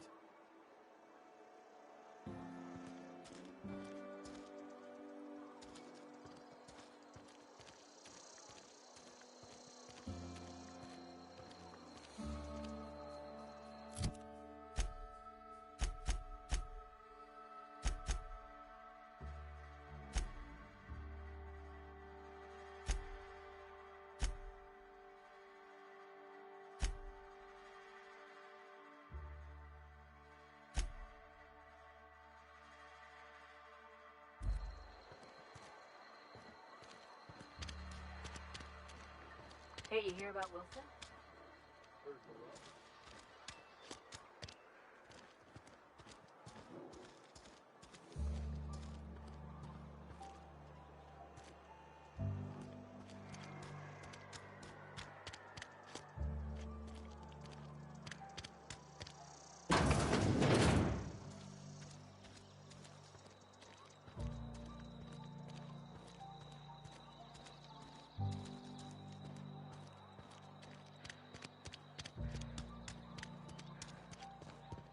I've always felt weird in here.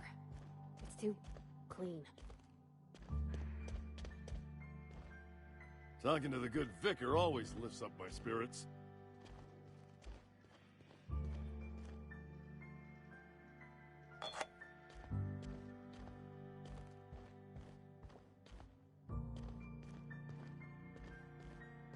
Hey there, Mary. Don't see you round here too often. Oh, I just came to talk to the vicar is all.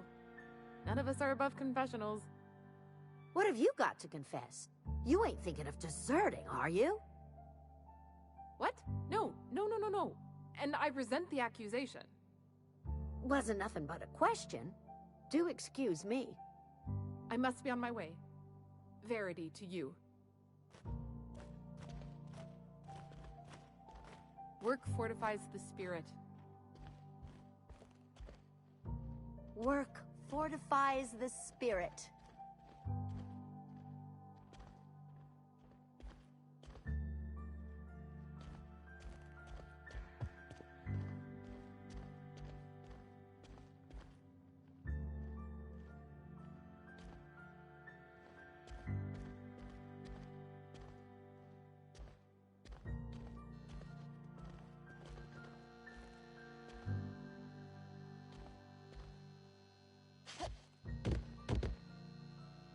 Yes, what is it?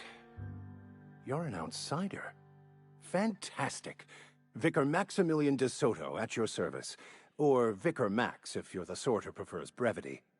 And Ms. Holcomb as well. How rare to see you out. And with a complete stranger. Curious. Just tagging along, Vicar de Soto. Don't mind me. I so rarely get new people to talk to. Name your poison, anything at all. Spiritual counseling? This season's tossball predictions? The quickest way out of town?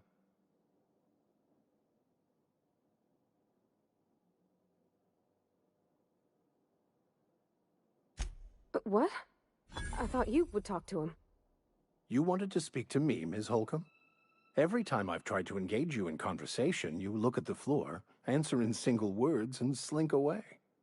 I can't imagine what would be so grave as to drive her to my mission. What has Mr. Thompson asked you to do?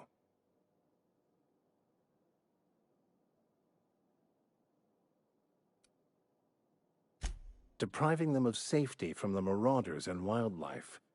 I can see why that troubles you. Miss Holcomb has a soft heart. Always has, if you believe the talk.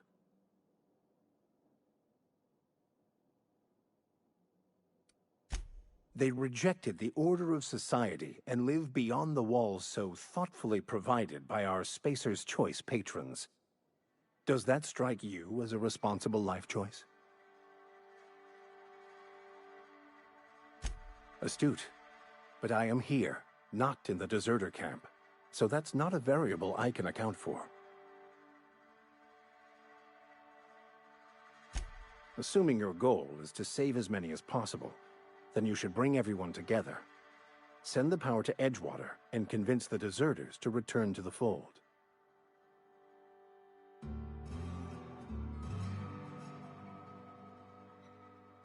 Not if things are left to stand as they are. If you don't mind a bit of unsolicited advice, be cautious on your way to the geothermal plant. It is not as safe as you might assume. One of the reasons I transferred here was to fulfill my duty in hunting down banned heretical texts.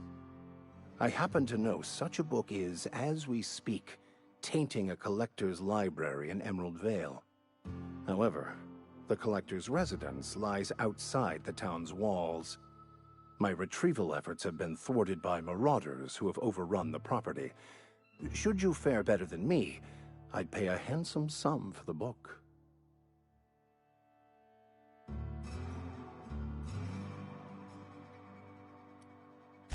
I just want to keep the writing out of layman's hands. It wouldn't do for such information to fall into public consumption.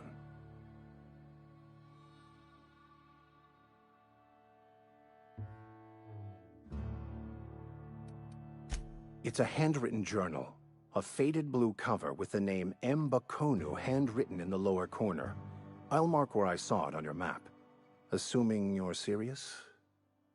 It is not only a beautiful relic of a bygone time, it's also the thoughts of an early thinker on the nature of man's place in the cosmos. Not many in this colony could understand its true value, should they ever read it.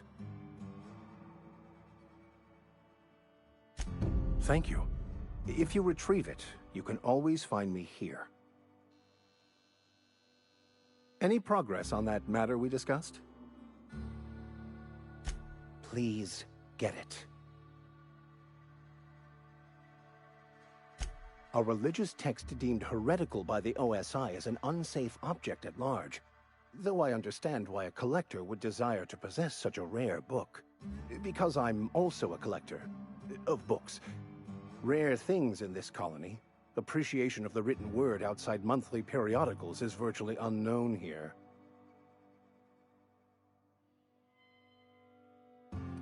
They who are not satisfied with their work are satisfied with nothing. No. How about, work fortifies the spirit. True exhaustion awaits idle hands.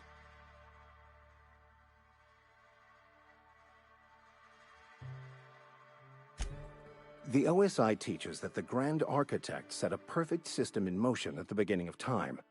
Contentment is found by accepting one's role in that grand plan. The Order of Scientific Inquiry, also known as scientism to the layperson.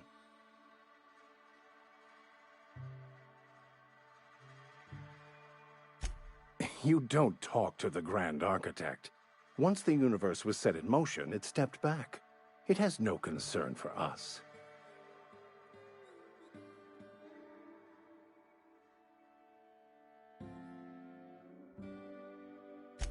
We will eventually decode the plan and all its intricacies.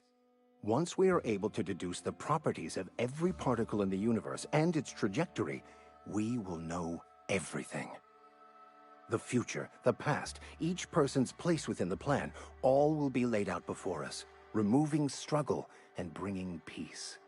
No one will ever need question their path again. Some even believe this ultimate knowledge will unlock mankind's true potential, and we will all become akin to Grand Architects ourselves, after a fashion.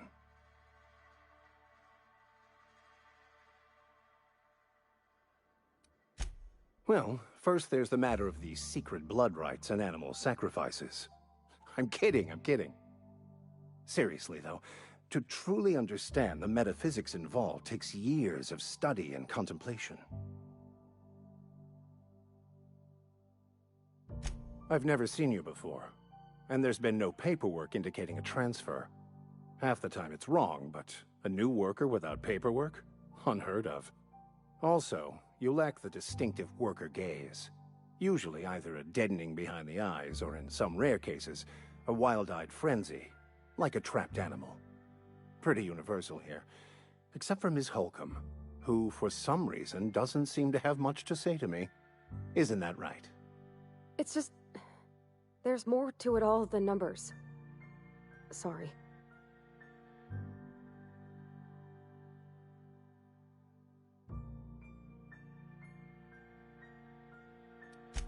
I'm simply bemoaning the level of spiritual awareness in this town.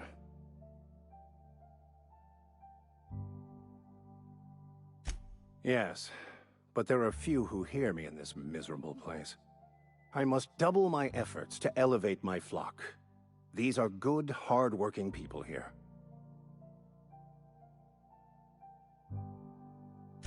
Yes, and thank you for pointing it out. It is wrong of me to succumb to distress. This place could be so much more, and I will continue in my quest to make it so.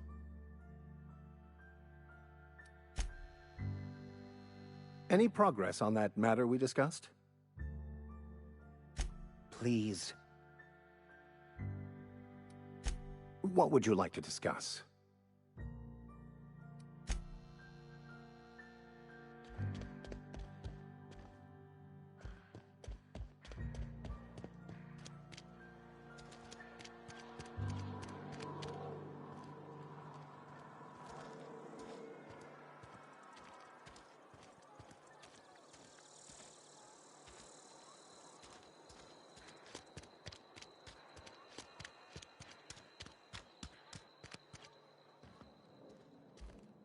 It's not the best choice.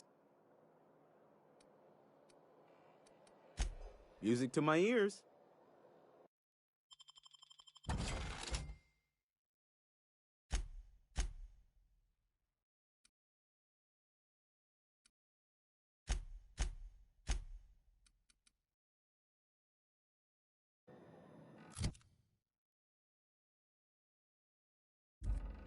It's not the best choice. Music to my ears.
Music to my ears. Spacer's choice. Music to my ears.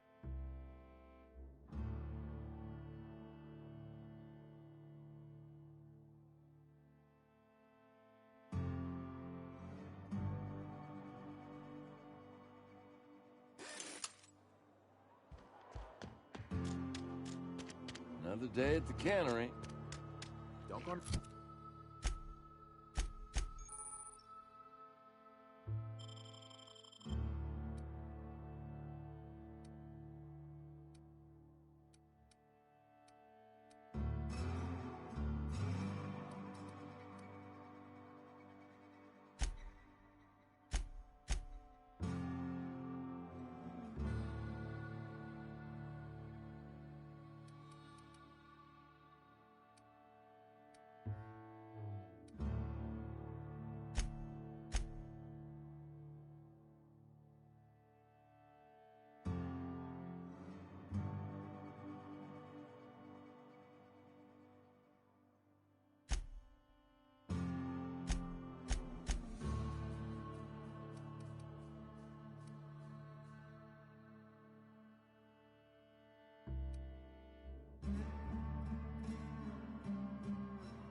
knocking your work. At least we've got work.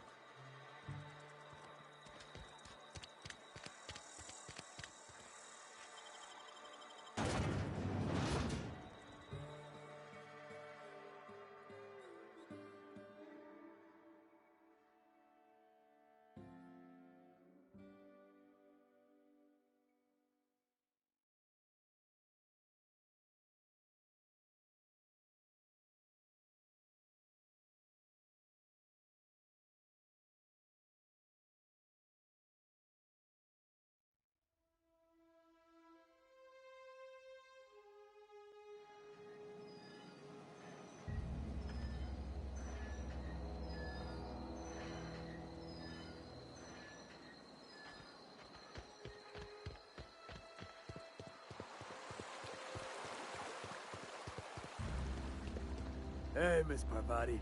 Come for a visit? Not today. Just helping this lady. Lovely to see you about, Miss Parvati. Things going all right, Silas? Been keeping him careful and true, miss. Best to ask her yourself. My dad's buried here. Silas watches over him when I can't leave the house. Oh.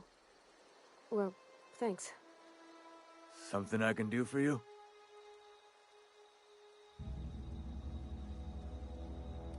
Yeah?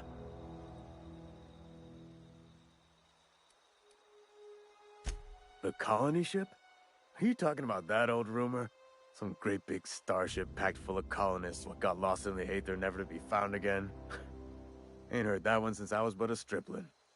Can't say it was terribly convincing far as rumors go. There a reason you asking?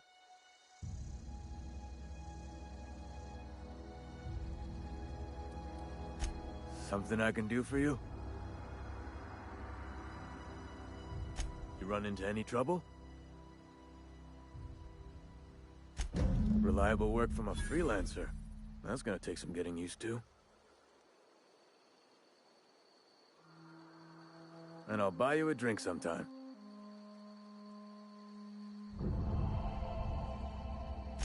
Oh, suppose you've earned it. One good turn deserves another. Yeah?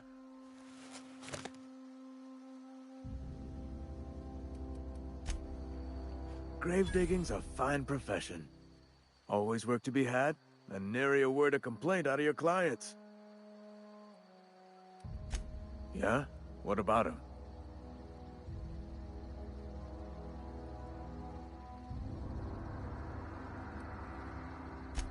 Yeah. Funny thing, Eugene's body ain't where it's supposed to be. The night we was supposed to commend his body to the earth, I had his grave all dug up and ready, right? And so I thought, I'll just rest my eyes a bit. When I woke up, his body was gone. Spirited away. Vanished. The footprints nearby suggested that Eugene was stolen by marauders. Or he rose from the dead. Let me know if you find anything.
Clever.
When I was little, we'd get freighters in every Sunday noon. Now they only come but once a month. I love the wind here.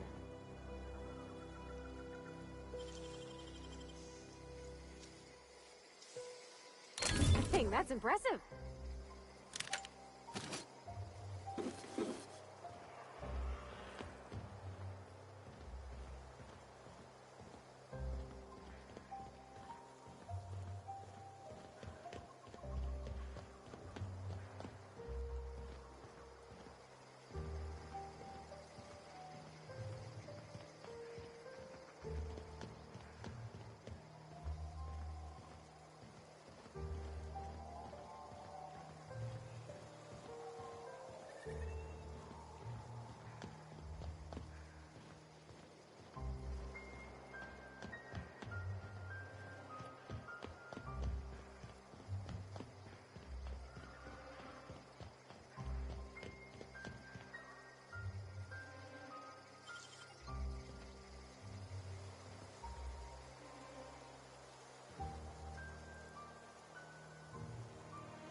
I wish I could do that.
Easy.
Bring us honor, soldier.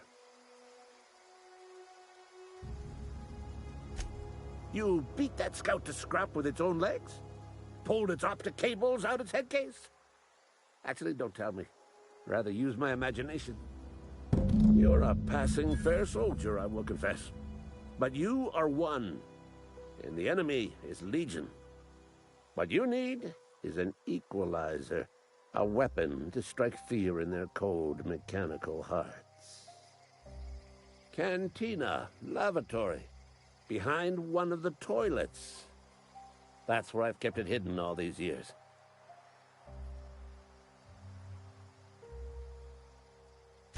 What? All by yourself?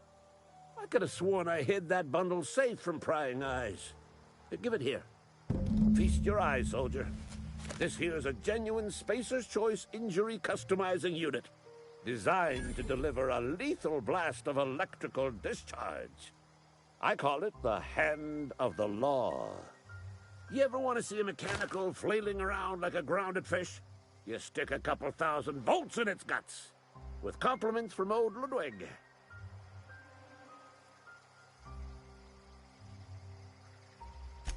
Fun. This ain't some quarterly performance review, soldier. Ours is a grave and sacred duty.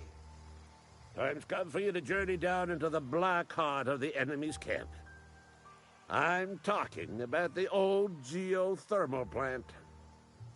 Unfortunately, the old plant lies outside my board-given jurisdiction. You'll need to get a passcode from the boss, Reed Thompson.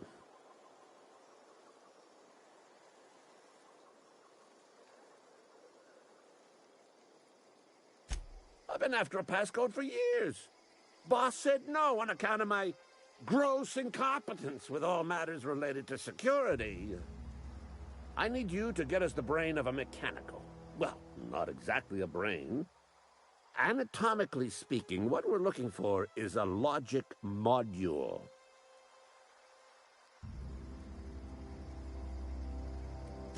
There's the rub. If a mechanical breaks down, the logic module fries. So you can't rip one out of its corpse. You're going to have to find an intact model somehow.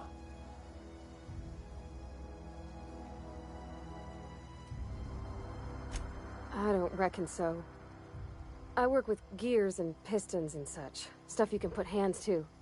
Computers and mechanical brains are outside my ken. You know, she names the mechanicals she fixes. Calls them Bess and Clancy and so on. Keep a careful eye on her. Could be a sympathizer. Don't tell anyone, all right? I've got a contact. A real expert in the inner workings of the automaton. We are gonna rip those mechanical secrets right out of their circuits. Well, excuse me.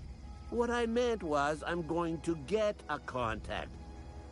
Didn't know I had to be all prissy about my grammar around you.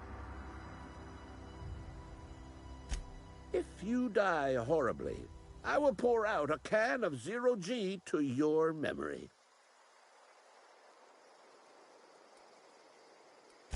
Go on.